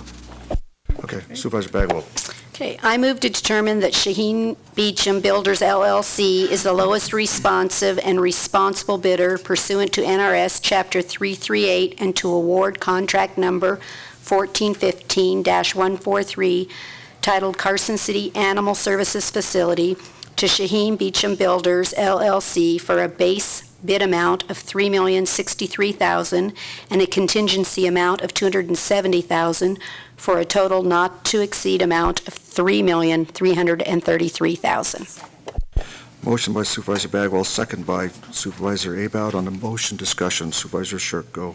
Just want to clarify that even though this is coming from the 1% sales tax, which I voted against on other projects, I will vote in favor of this one for the use of that tax for the animal shelter. I think this is much needed for our community, and I strongly endorse this and the use of the 1% sales tax. Okay. On the motion, further discussion? Hearing none, all in favor signify by saying aye. Aye. Opposed, nay. Carried. Unanimous. We're going to take a break for about 10 minutes, then we'll take up the IT stuff. We'll be in recess.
Supervisors back to order.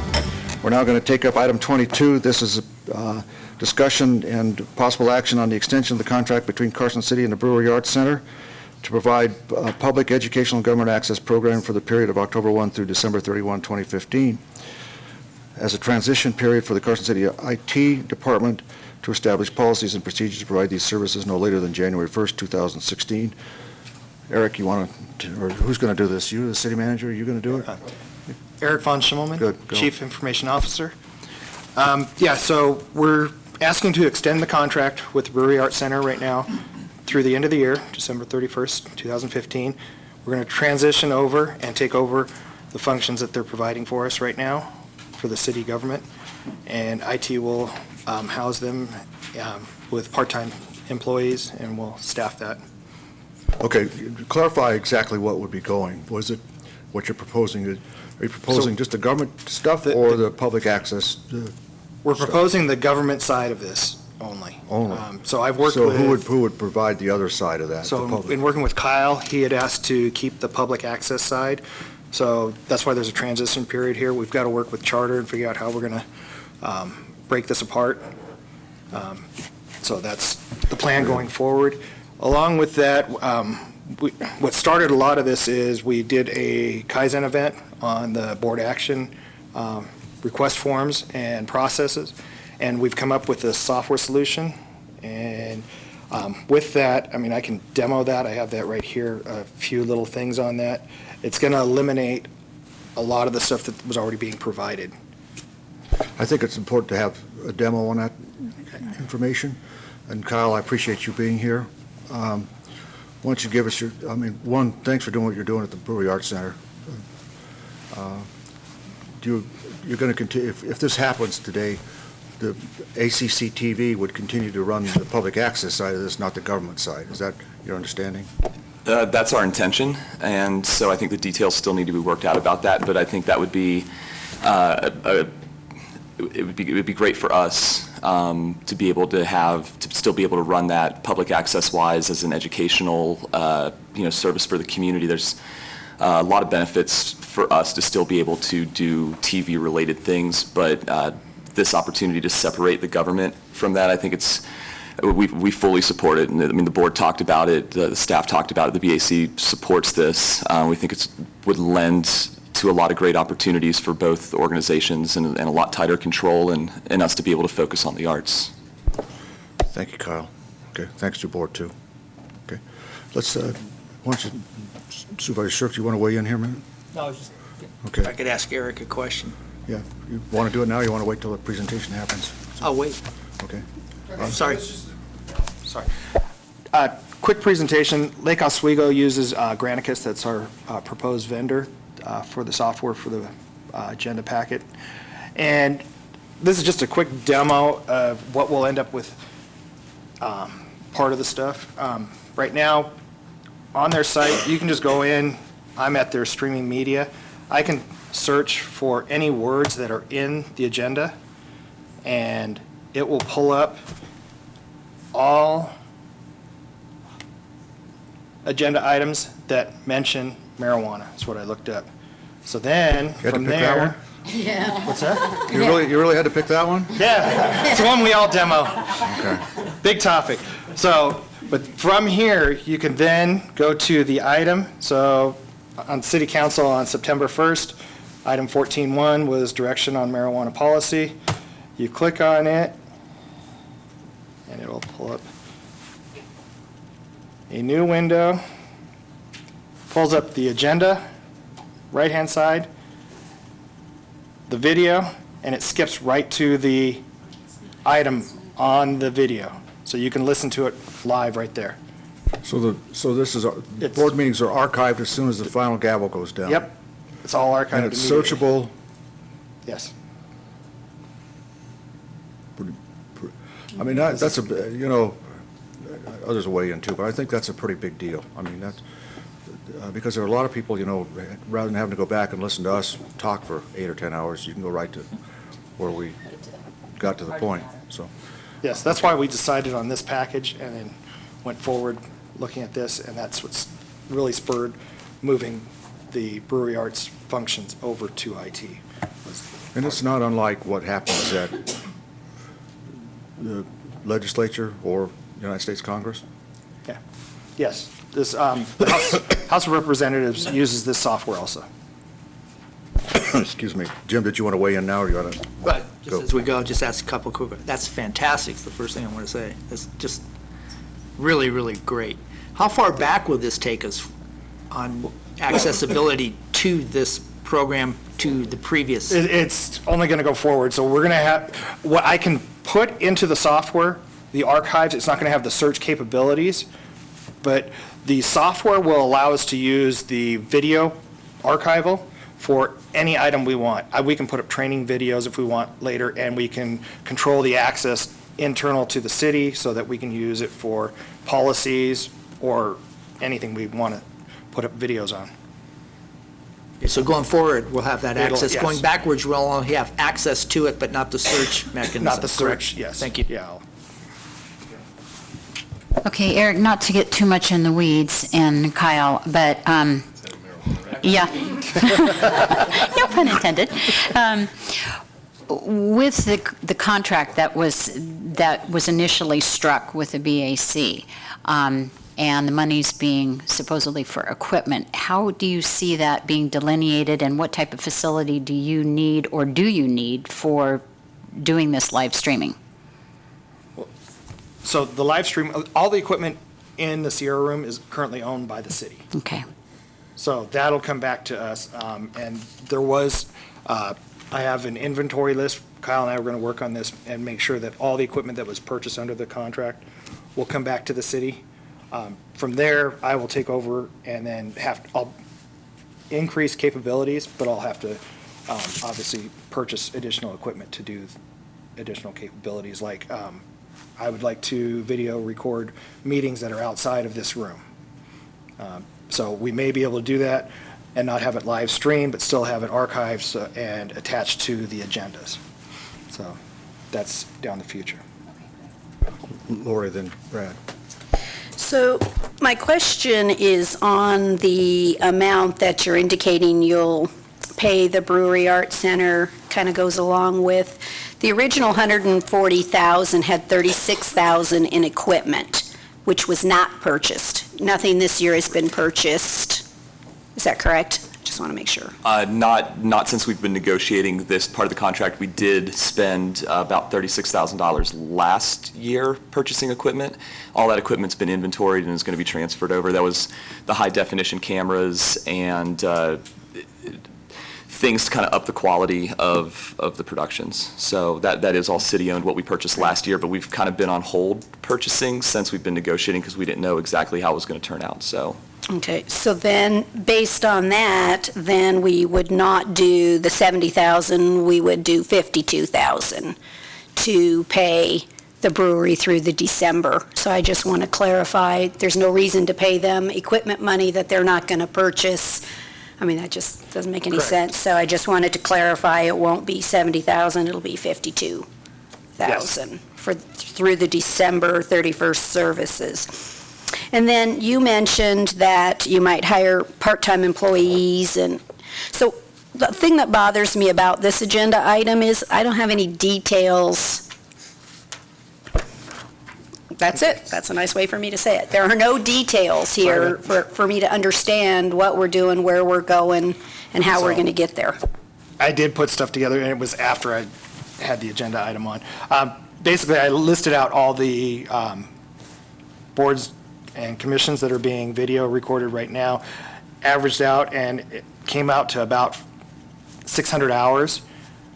And in our original estimate, we came up with 800 hours just talking. So that's kind of what we used as a base number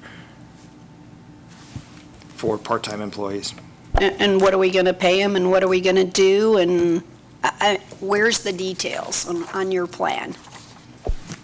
Well, we're going to come back. I wanted to be able to demonstrate the Granicus application that we're going to move to. We're going to come back before the end of this quarter. The total estimate between the part-time labor and the Granicus annual license fee works out to about $40,000 a year. We're currently paying the BAC $140,000 a year. We are going to want to do some a tech refresh, not only in this room, but as Eric brought up, we want to have the ability to video and archive meetings and events that take place outside of this room. So, I don't have that tight number yet. It's going to be in the neighborhood probably of about $80,000 for the next fiscal year. That's a savings of about $60,000. So the labor, the Granicus software license fee for a year together is about $40,000. So that the additional amount would be for the equipment that we wanted to purchase and the upgrades that we want to do to the room. For example, we can get to a point where we have iPads for every board member, and we do electronic voting, and the votes are all displayed in the room and streamed live, both on the charter channel and on the internet. So, you can have live Twitter feeds and things like that. So we'll get to that point, and I'll have a tight number for you, but together, the labor and the Granicus together are about $40,000 a year total. Okay. And then my next question really deals with the request by the brewery to maintain the public access. Who determines who gets to do the public access? Is there a law? I mean, is it us, the board up here, saying, yes, it's the brewery, or can the college have it? What determines that? And I'm not familiar with the statutory provision that states who is responsible for doing the government access, but I can look into that. I just want to make clear to the public what the rule is and whether or not it's us bifurcating it and saying they can keep that process, or that's really not up to us. I'm not sure either of the laws, so if you could let us know, I'd appreciate that. The only thing that I'm familiar with in reference to that is that Charter does the bundle for government, education, and public access. I'm not familiar if it has to be one organization doing all of those. I have questions down here.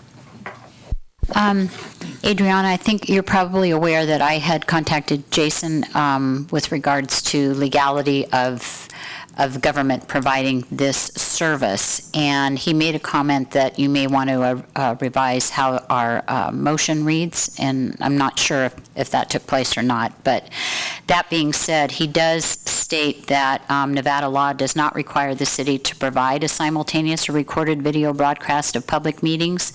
Like many jurisdictions, we do so as an accommodation, and as such, there is no issue with whether the city elects to provide that broadcast internally or through a contract with a vendor. So I wanted to make that perfectly clear for those questions that have been raised with regards to that. Yes, and as a matter of fact, open meeting law just mandates that you have to have an audio recording, but not a video recording.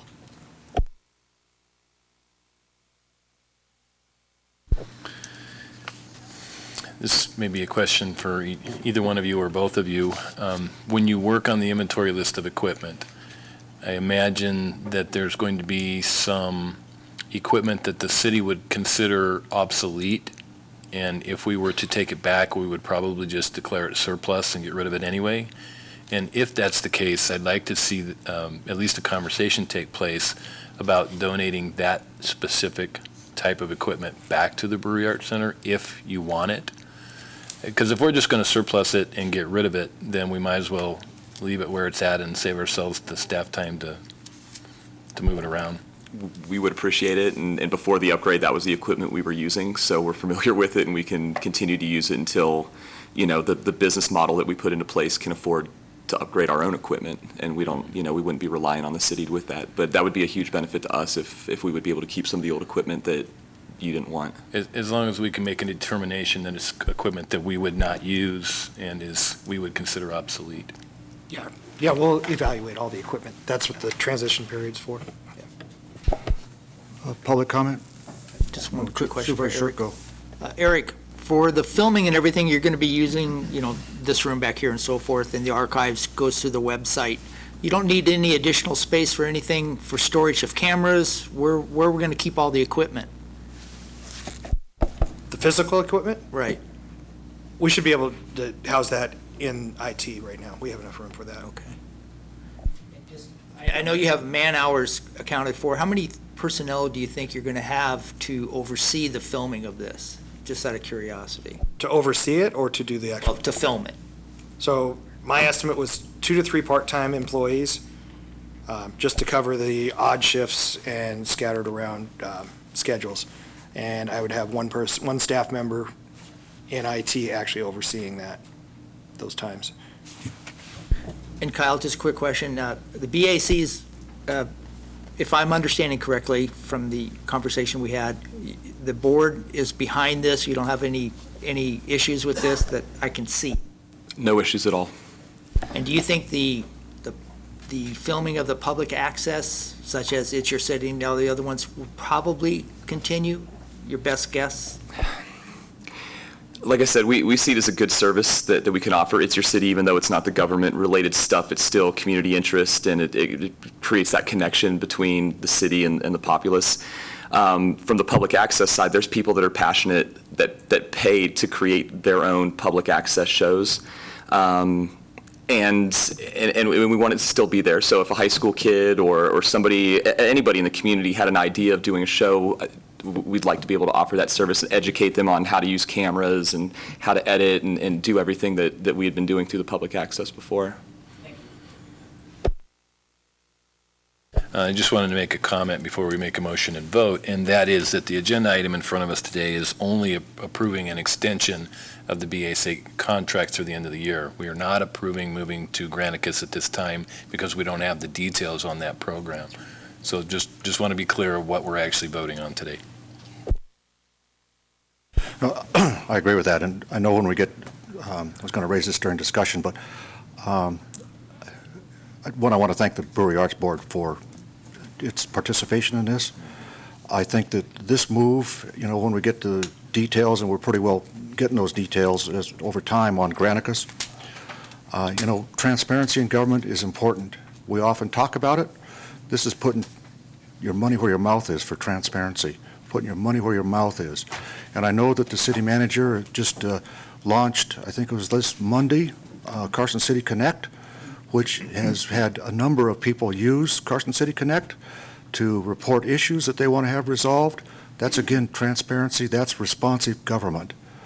And I know that he's also got on the agenda to put the entire city checkbook on our website so that you can search our checkbooks. You'll see it just the way everybody else does. So there should be no reason to think that, any money's going anywhere different than what's on that checkbook. So that's what real transparency is about. And I commend the city manager and his staff for putting these things together and thinking down the road. It's putting your money where your mouth is, where transparency is, because it's very important to do. So that's my little statement. Amen. Amen. Public comment? Don't see any. Board will make a motion, and Supervisor Bunkowski, you hit the motion on the head, so you want to make it? Okay. I move to approve an extension of the contract between Carson City and the Brewery Arts Center to provide public, educational, and government access programming for the period of October 1 through December 31, 2015, as a transition period for the Carson City Information Technology Department to establish policies and procedures to provide these services no later than January 1st, 2016. Second.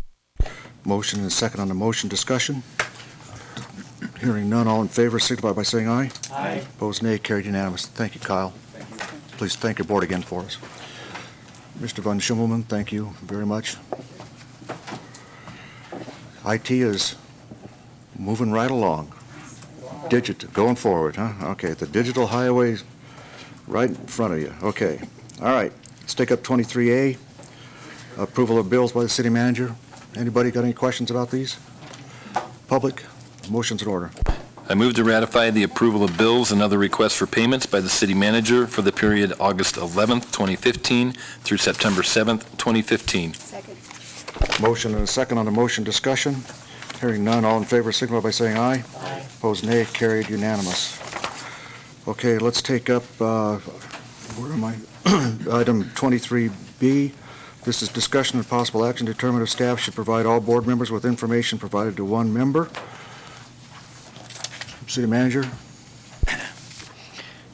Mr. Mayor, as you're aware, Supervisor Shirk has advanced a proposal that in the process of preparing for board meetings, board members ask staff, sometimes in person, sometimes over the phone, sometimes by email, a number of questions about agenda items. Supervisor Shirk has proposed that when staff replies to one board member, that they make that information available via a BCC or some other method to every other board member as well. If I may, I've received one email on this topic, and I've been requested to read it. I could either read it into the record, or I could provide it to the clerk. Read it into the record. I'll read it into the record, yes, sir. This is from Andy Engelman, and it's for item 23B for possible action. Discussion and possible action to determine if staff should provide all board members with information provided to one member. I am strongly opposed to staff providing information to all board members that was requested by one member. Once information is distributed to all members, whether it's by electronic means or hard copy, it leads to deliberation among various members, which would be a violation of the open meeting law. The purpose of the open meeting law is to ensure that the public understands all issues and details leading to a decision. Once all five board members are aware of certain facts, they are rarely, if ever, discussed.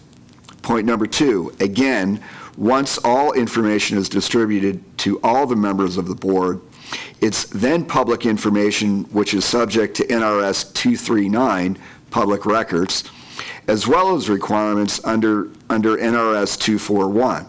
So if, at present, information is being distributed to the board members, it should be included in the backup information for the meeting. I certainly want to be included in all information distributed to the entire board. I know of no other public entity in the state that does this.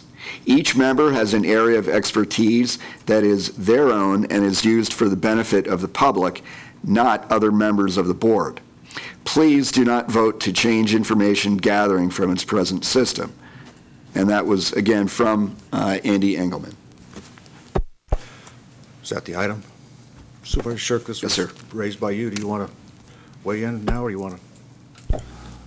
Well, all I did was mention it at open discussion during board meetings. It's good to see that if this is the procedure we'll do, anything I mentioned will come back as an agenda item. I look forward to that. That'd be great. I've had discussions with the district attorney, and maybe they can weigh in as well. I told Jason that the email I had received from him, I would probably read into the meeting regarding this. I mean, it's been an ongoing discussion with staff. First off, I was told there's a policy. Well, let me read what Jason read, and then we can have the DA read into it, weigh into it. There is no provision in the law that specifically requires the city manager or the city staff to comply with communications protocol outlined in my email to him, where I was asking him questions.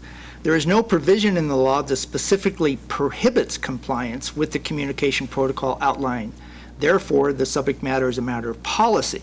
So if there is a policy, I'm unaware of the policy, or no one ever sent me a policy, a definition of how this is being implemented. So if there is a city staff or city ordinance or a city policy, I have never received anything in that nature.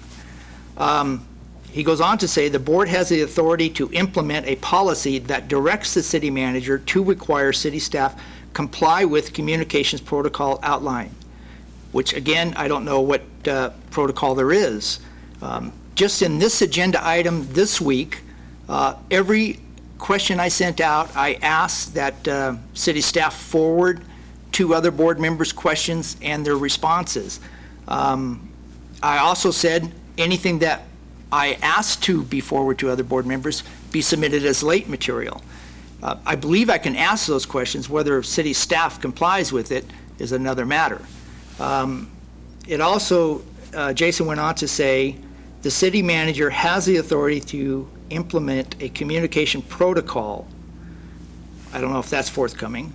He also says the mayor probably has the authority to unilaterally direct the city manager or city staff to comply with communication protocol outlined in your trailing message. And again, this all goes back to, I was asking for the emails that I sent and questions I received be forwarded. He does clarify, a single supervisor does not have the authority to unilaterally direct, order, require the city manager or the city staff to follow communication protocol outlined in my email I sent to him. There is no legal consequences for requesting that the city manager or city staff follow the communication protocol outlined in your message, which there is no legal consequences for either party, I believe, is what he's saying. And he goes on to say, but a single supervisor cannot direct, order, or require implementation of communications protocol outlined in your message. So in that respect, going back to the idea that what is shared with one should be shared with all, if that is the case, and we do share with one, we share with all, as long as we enter it as late material, if I'm understanding this correctly, there is no violation of the open meeting law as long as it is, just as that map or the picture I submitted as late material was given as late material and given to all board members, we would not be in violation of the NRS, as far as I can understand everything at this point. And maybe legal staff could clarify that. So if every member gets questions that were submitted and answers where they're submitted, and as long as it goes into late material, we are not in violation of NRS. Is that correct? Member Shirk, that is correct. And as long as everybody gets the same information and the same information is provided to the public, then that you are complying with the open meeting law. The only danger with having questions posed to the staff and then the answers and then all the members see that is that then you get into polling or you get into the minds of each individual board member, and that's when you might get into that gray area of violating the open meeting law, because anytime you say, I think, or it's my opinion that, and, maybe one of your questions might have that, then the other board members kind of have an idea as to where you're going with your vote. And so that, that just kind of puts you in danger of violating the open meeting law, and that's just my caution.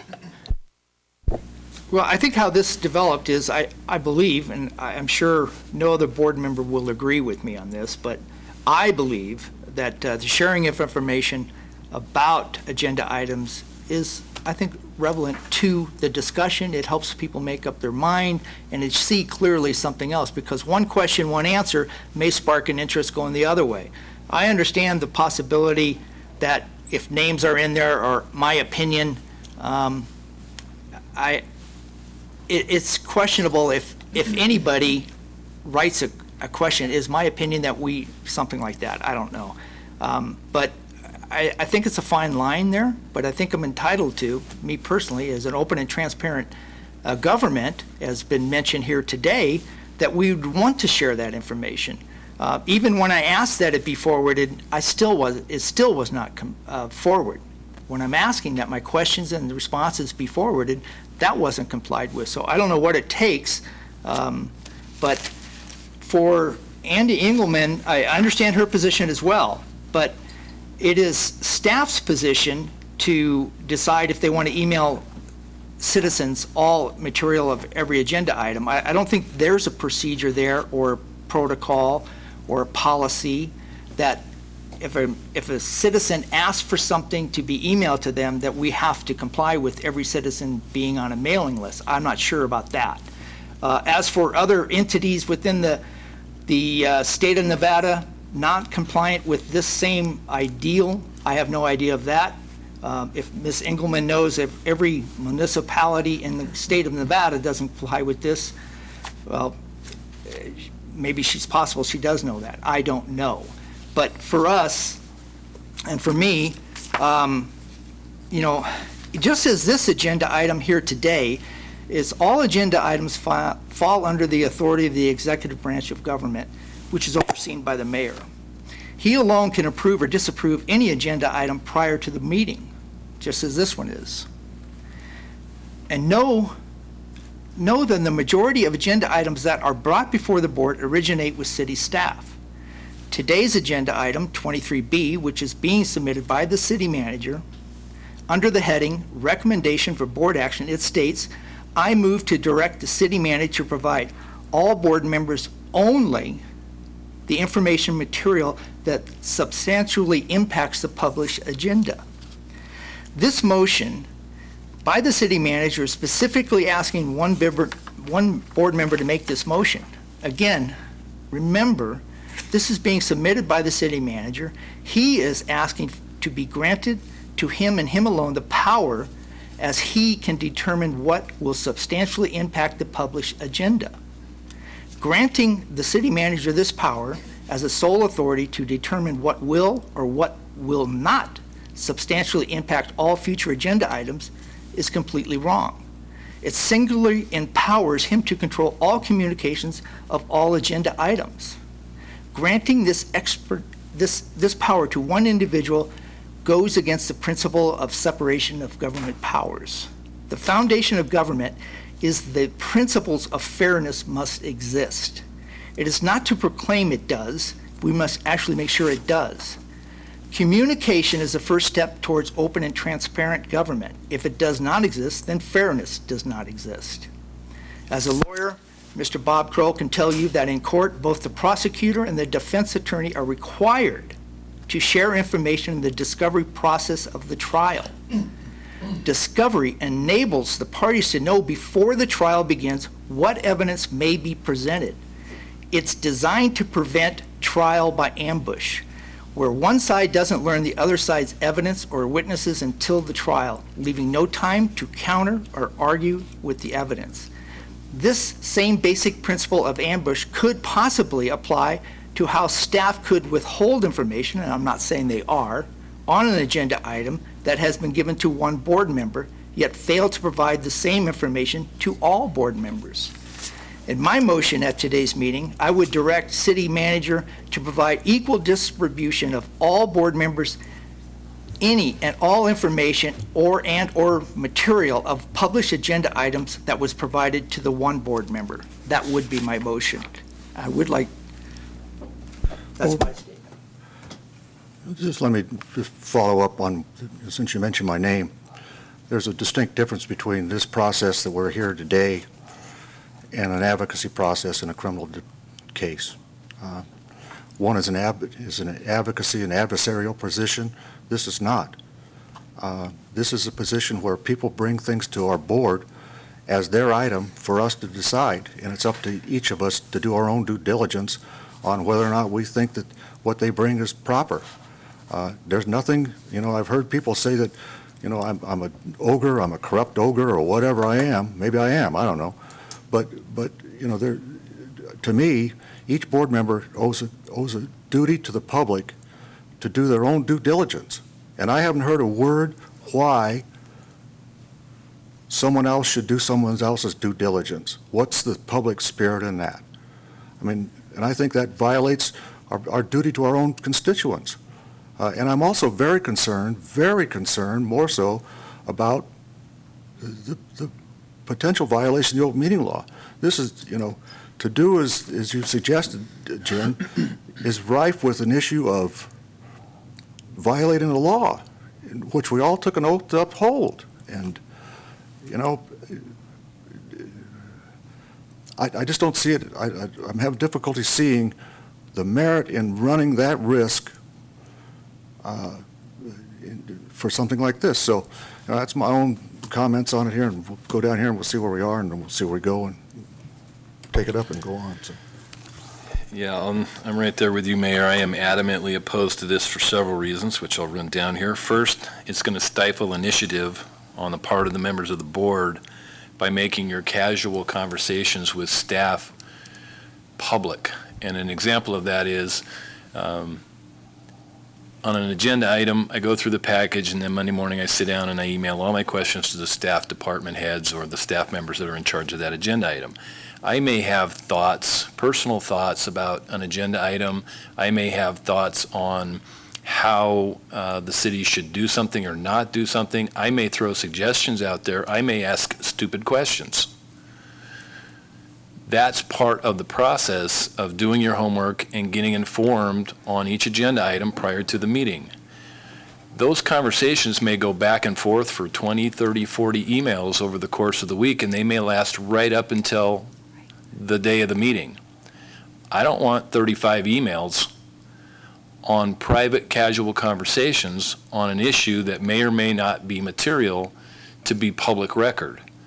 I want to be the person that decides whether it is a material fact that affects the agenda item or not. And if it is a material fact, then I will ask the city manager to distribute that material fact out to the rest of the board members.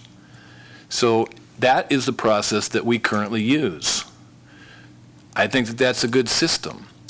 If we're talking about sending every email or every phone conversation that has to be summarized for every member of the board out to every other member of the board, that is going to create hours of staff time work, reams of paperwork.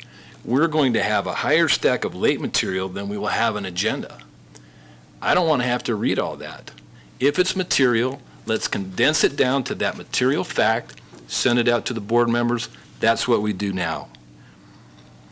It also allows board members to sit back and not do their homework. So if I'm up here now and we change to this system, I don't need to do any work. I just wait for everybody else to do the work. They're going to send all the information to me. I don't have to do my homework. I do my homework now, and I show up at every single meeting prepared. I've never complained once about the amount of time that we have to get through the agenda. I've never had an item come in front of us that I wasn't prepared for. It's our job to do our job. And I think we have adequate time and we have a good system in place to be able to do that. Then finally, I also am very concerned that this is going to violate the open meeting law, because as part of the public record, you're going to put out each one of our thoughts on an issue prior to the meeting, sometimes as much as a week before the meeting, which is going to generate interest by the other board members on items they may not have thought of. They are then going to deliberate or initiate conversations about that, which is a violation of the open meeting law. I just don't see any upside to this. I think the system we have in place is good, it's adequate, it provides us the information we need. So I am adamantly opposed to this. Well, I concur with the mayor and with Brad. I'm adamantly opposed to this as well, and Andy's remarks just added validity to my objection to changing the system from the way it works now. We do our homework. We are prepared. We ask the questions that, as Andy pointed out, all come from our individual areas of expertise. And so with that, we bring that to the meeting, and that's what our meetings are for, to discuss the issues and to go forward with that. I do not like the idea of being put in harm's way by having all this information disseminated ahead of time. I don't like that at all. It does lead to deliberation. And as Jason stated in Jim's remarks, it is the city manager's duty, obligation, job description to determine what needs to go out to the board and what does not. And so with that being said, I'm not for changing the way we've been doing business as such. So in general, for me, serving as a board member, the most important thing is public access. So I want to actually applaud Jim for trying to look for transparency. I think that's what he's after here, and to provide the most information to the public that's possible. However, I believe that when you share the information of each board member in advance of the meetings, we are opening ourselves up to liability. We've seen cases in other jurisdictions that these issues occurred, and they paid out money to lawsuits.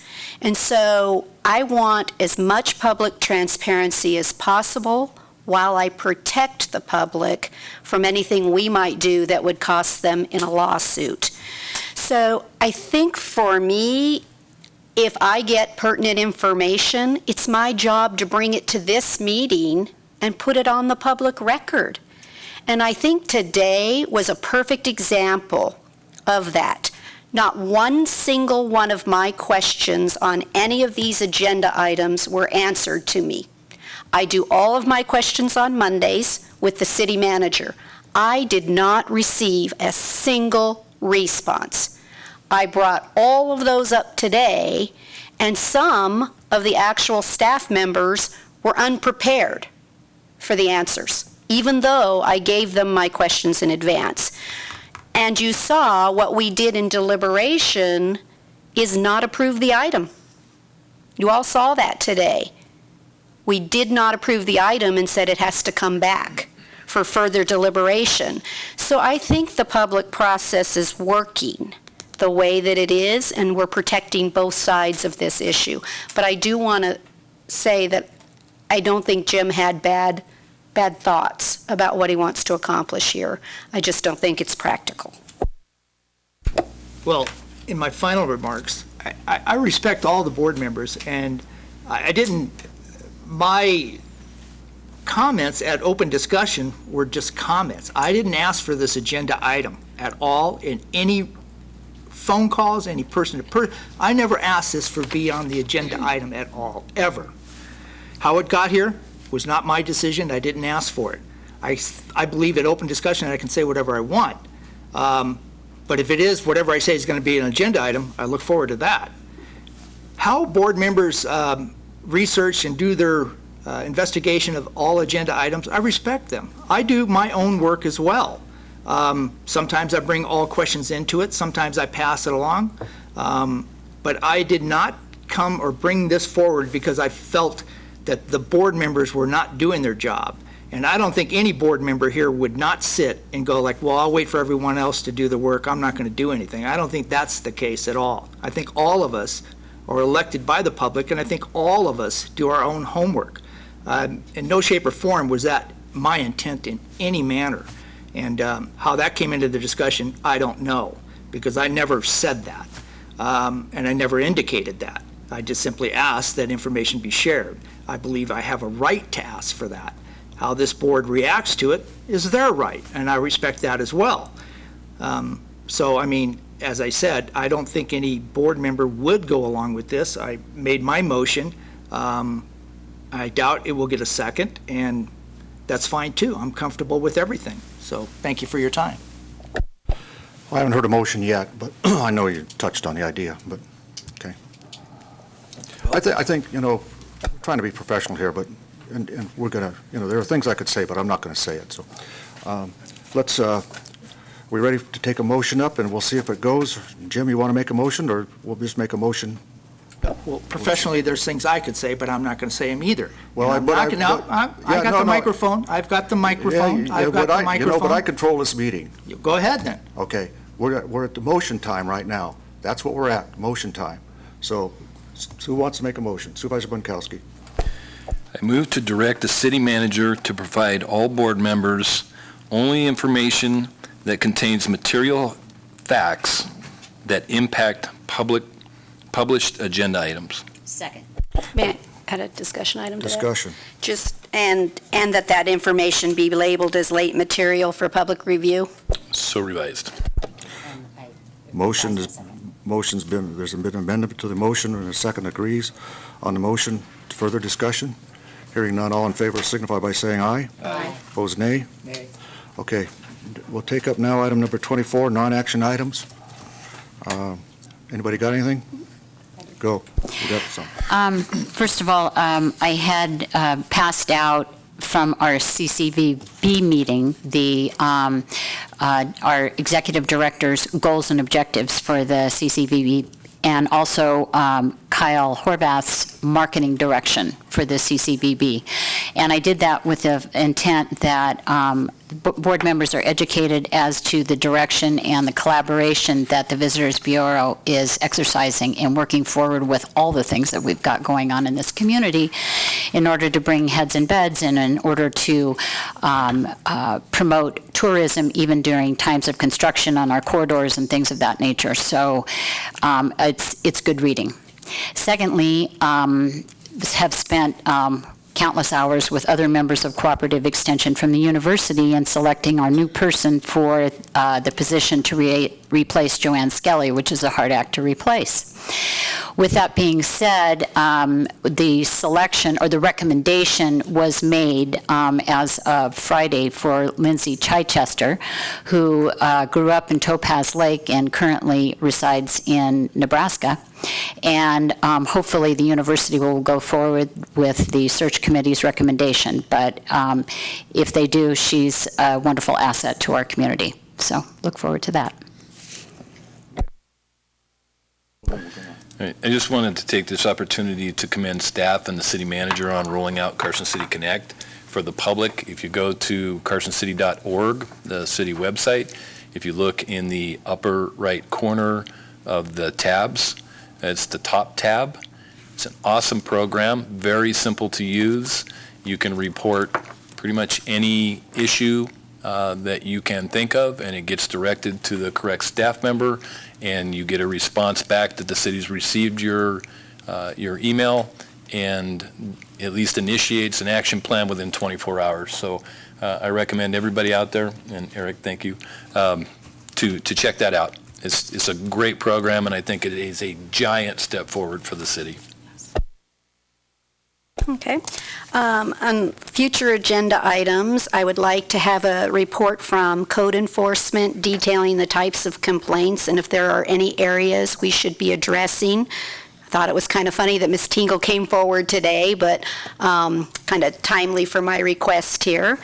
And then I'd also like to let you all know that I am going to mentor a high school senior, Juan Carvel, can't say his name, sorry, for his senior project.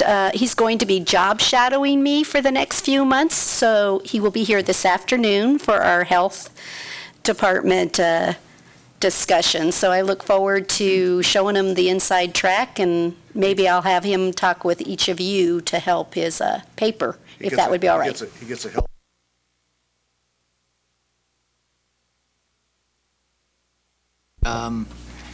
I too want to compliment staff and the IT department for really moving us into the 21st century. It is long overdue, and thank you for really bringing us up to speed. I think it's going to be fabulous.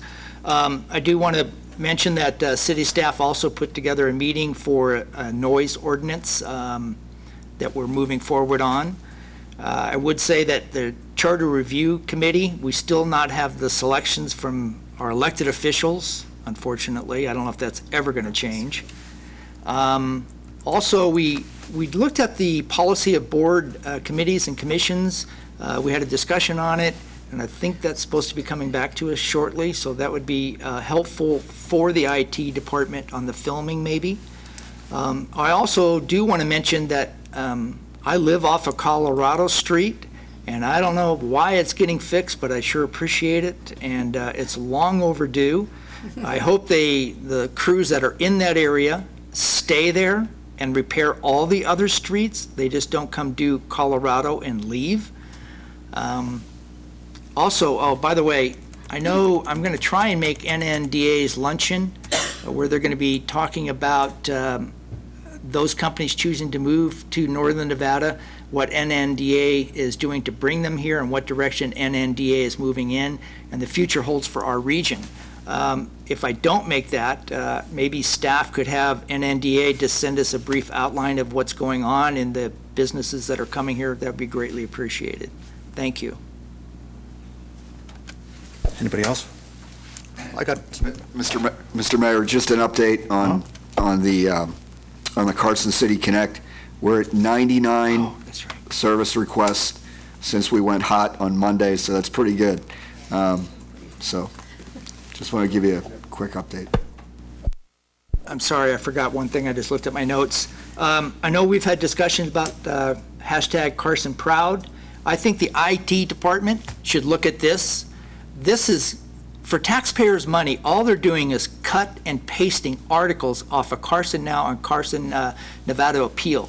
There's nothing in there. I don't know why we have this expense. It's something maybe you could look at. If you're looking at improving things, the website, this is the next area that we need to look at because it's a lot of money for a whole lot of nothing. Thank you. I have several things to share. First, some news about an acquisition and development in our community. I was told, Mr. Morano and I had a meeting with Joanne Carrington. Was it yesterday? Days all falling ahead. They bought the Copeland Lumberyard property right next door to them. That's a big deal, folks. So, you know, they don't have the development plans, or what they're going to do, they're going to just take it and clean it up right now. But that's an acquisition that can potentially really help that mall down there. So I commend the Carrington Company and Francis Carrington for inking in and weighing in on our community in such a big way. Second, yesterday during the noon hour, I attended a meeting with representatives of Carson City and the school district. The school district of, you know, talking about the digital world. The school district is, on October 6th, will have laptop computers distributed to every high school student in Carson City. That means that by October 6th, every student from the third grade on will have a laptop. That's an amazing deal. I mean, I think our school district is at the forefront of what's going on in the digital world, and so I want to commend our school district for that.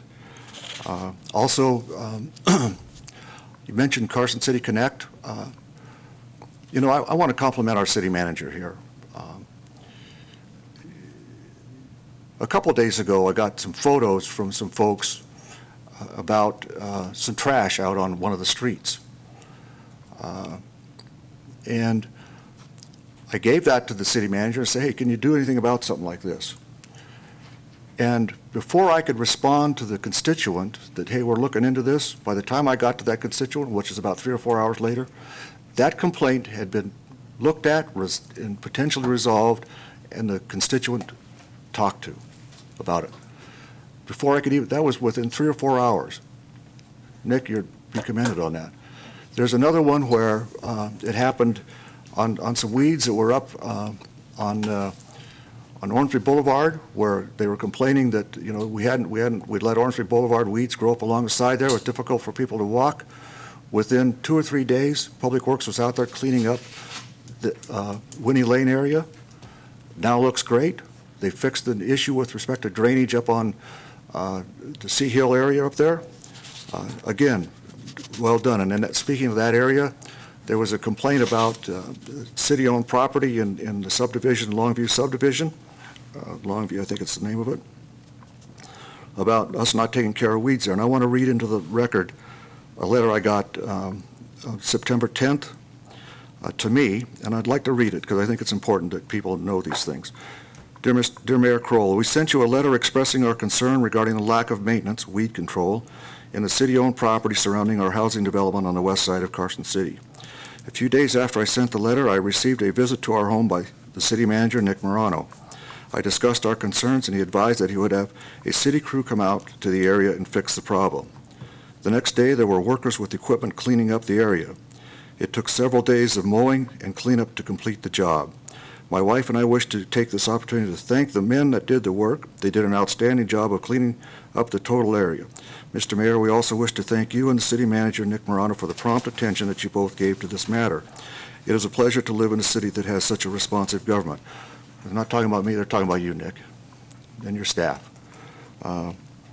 And I think, you know, going on to another subject, there was an article in the Nevada Appeal, and there was an article in the Review-Journal today about epic rides coming to Carson City. That's a wonderful event. It's a lot of cooperation between Carson City, Convention Business Bureau, Epic Rides folks, our muscle-powered folks.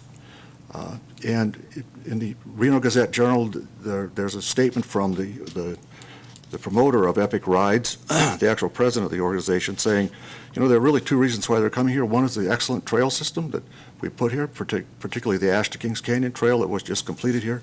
And the second was what we're doing downtown to widen the sidewalks and narrow the streets, to provide them a better footprint in order to accommodate events such as this. That's a big deal. And speaking of that last, I'll pat myself on the back. Tuesday I received from the Nevada Society of the American Planning Association, the #1 elected official in the area of planning for the Nevada chapter of the American Planning Society, based upon what we're doing on the downtown plans. And I'll have more about that later. That's my report for the day. Anything else to come? If not, public comment. Thanks. Yep. Ms. Schutte, come on up. Hi, I'm Lisa Schutte, founder of Carson Animal Services Initiative. I am so incredibly grateful that we are moving forward, talking about community, really listening to the needs of not only constituents, but of the animals, the homeless animals, the abandoned animals, and those that are struggling. So thank you, and it hasn't been a perfect process, and I anticipate bumps in the future as well. That's how things get done, but I appreciate people's courage in moving forward with this, so thanks. Thank you, Lisa. Tommy, good to see you again.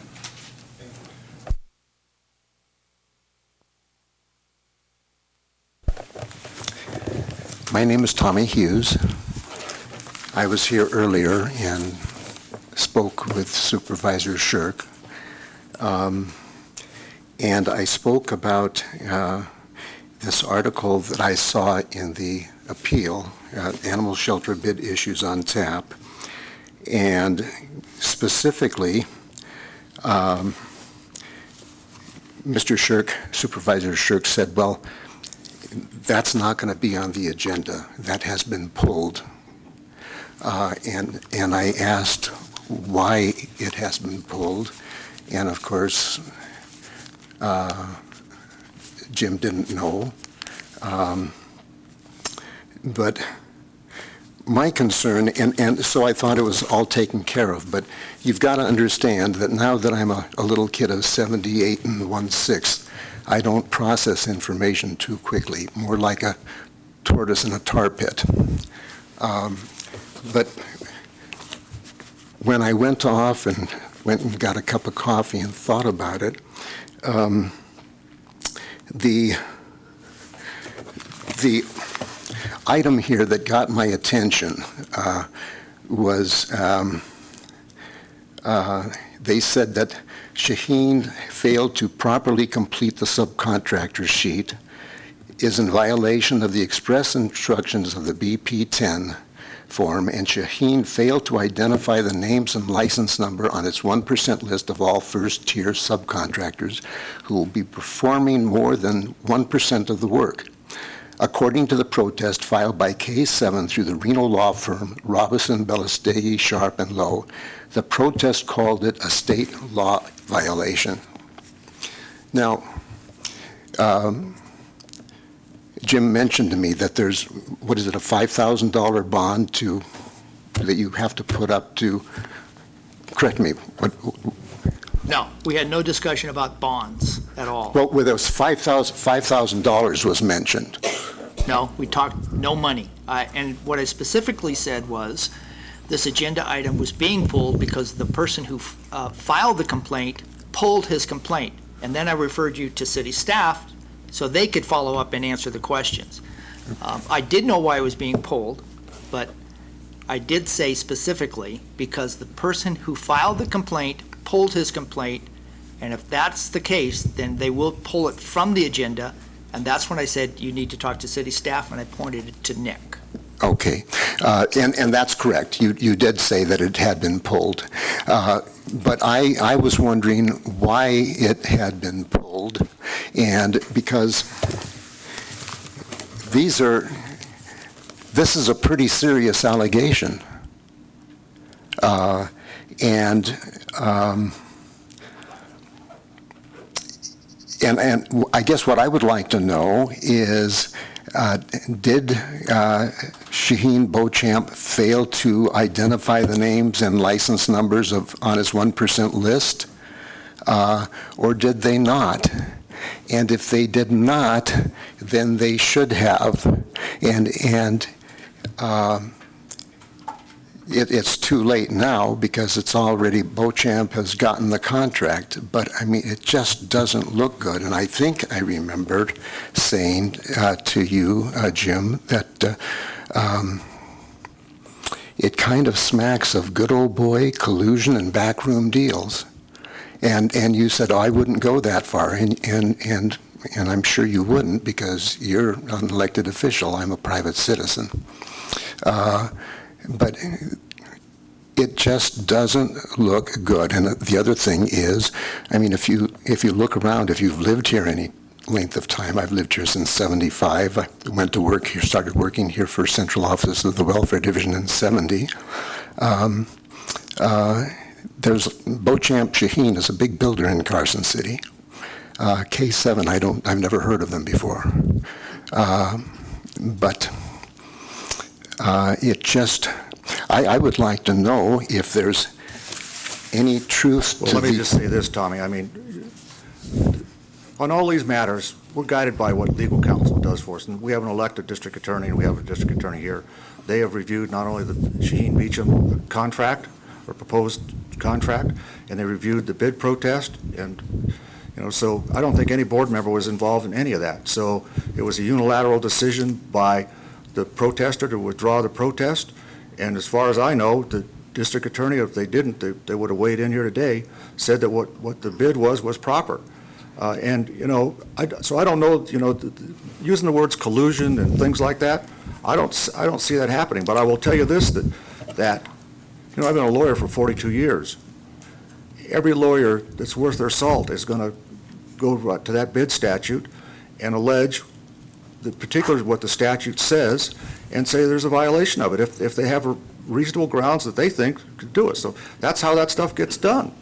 And so somewhere, they also made a determination that the bid protest didn't have merit, so they pulled it. That's their decision. But there's no, to my knowledge, not a one board member here or anybody else did anything different. So, I appreciate your comments, but I'm just concerned about the words that you're using, that something foul happened here.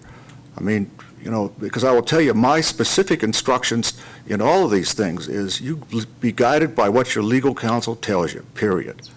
Period. And I apologize. There you go. I agree with you, and I apologize. I mean, those are pretty strong words, but I'm just so if I want an answer to my question of whether or not Shaheen failed to identify the names and license numbers on its 1%, I need to talk to the district attorney's office. And the district attorney will tell you they did not, because if the district attorney had answered any other way, that bid protest, we wouldn't have been awarding it to Shaheen Beauchamp no matter what the bid protest said. So they did include those. I don't know that. What I will just tell you is that from the district attorney's standpoint, they believed that the bid was proper. And I don't know any more about it. Okay, well, now how did, and I understand, and Bob, you would certainly, as an attorney for 42 years, you would certainly know this much better than me, a layman, if that's the way when big bids are going to be awarded, and this is a pretty good sized bid, $3 million, I think is, $3,333,000. Okay. I don't know how we got to that number, but it's one that sticks in my mind. Okay. Well, because that's a little different than the $3,063,000, but anyway. So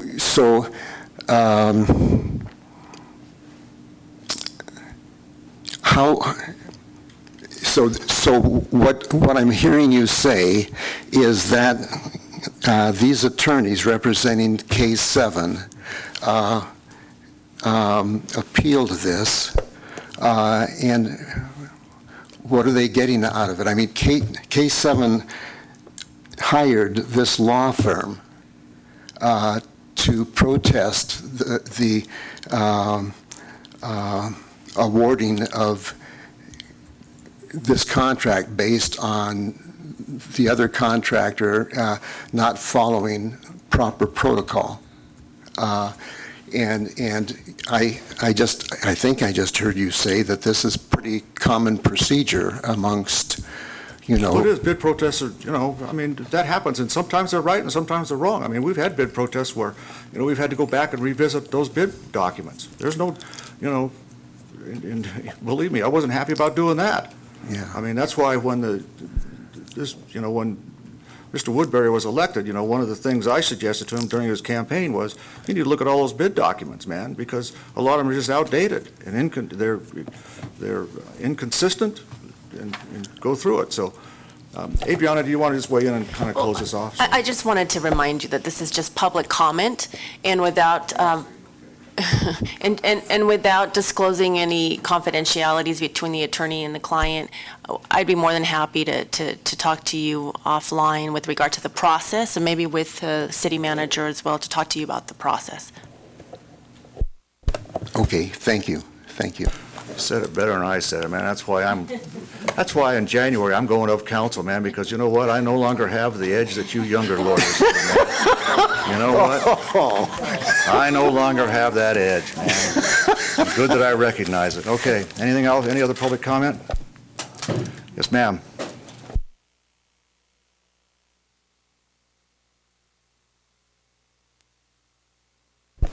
My name is Colleen Schiller, and I would just like to thank Mr. Morano and Brad Bunkowski and Lori Bagwell for coming out and talking with our people in the neighborhood, and I really appreciate you taking your time to do that. And I'd like to thank everybody that comes here every week and takes a part in the process, because I really believe in it, and Carson City is a great place to live. I chose to come here, and I would encourage everybody to make use of all the things in the city, especially the new link is fantastic. I think that's just wonderful. So I just wanted to say thank you very much, and thank you, and thank you all for being here and representing us. I appreciate it. Very good. Thank you very much. Okay. Other public comment? I don't see any. Are we ready to adjourn? And then we'll take up we'll return at 2 for the Board of Health. So unless there's nothing else, we're going to adjourn the Board of Supervisors now. See everyone at 2 o'clock for the Board of Health.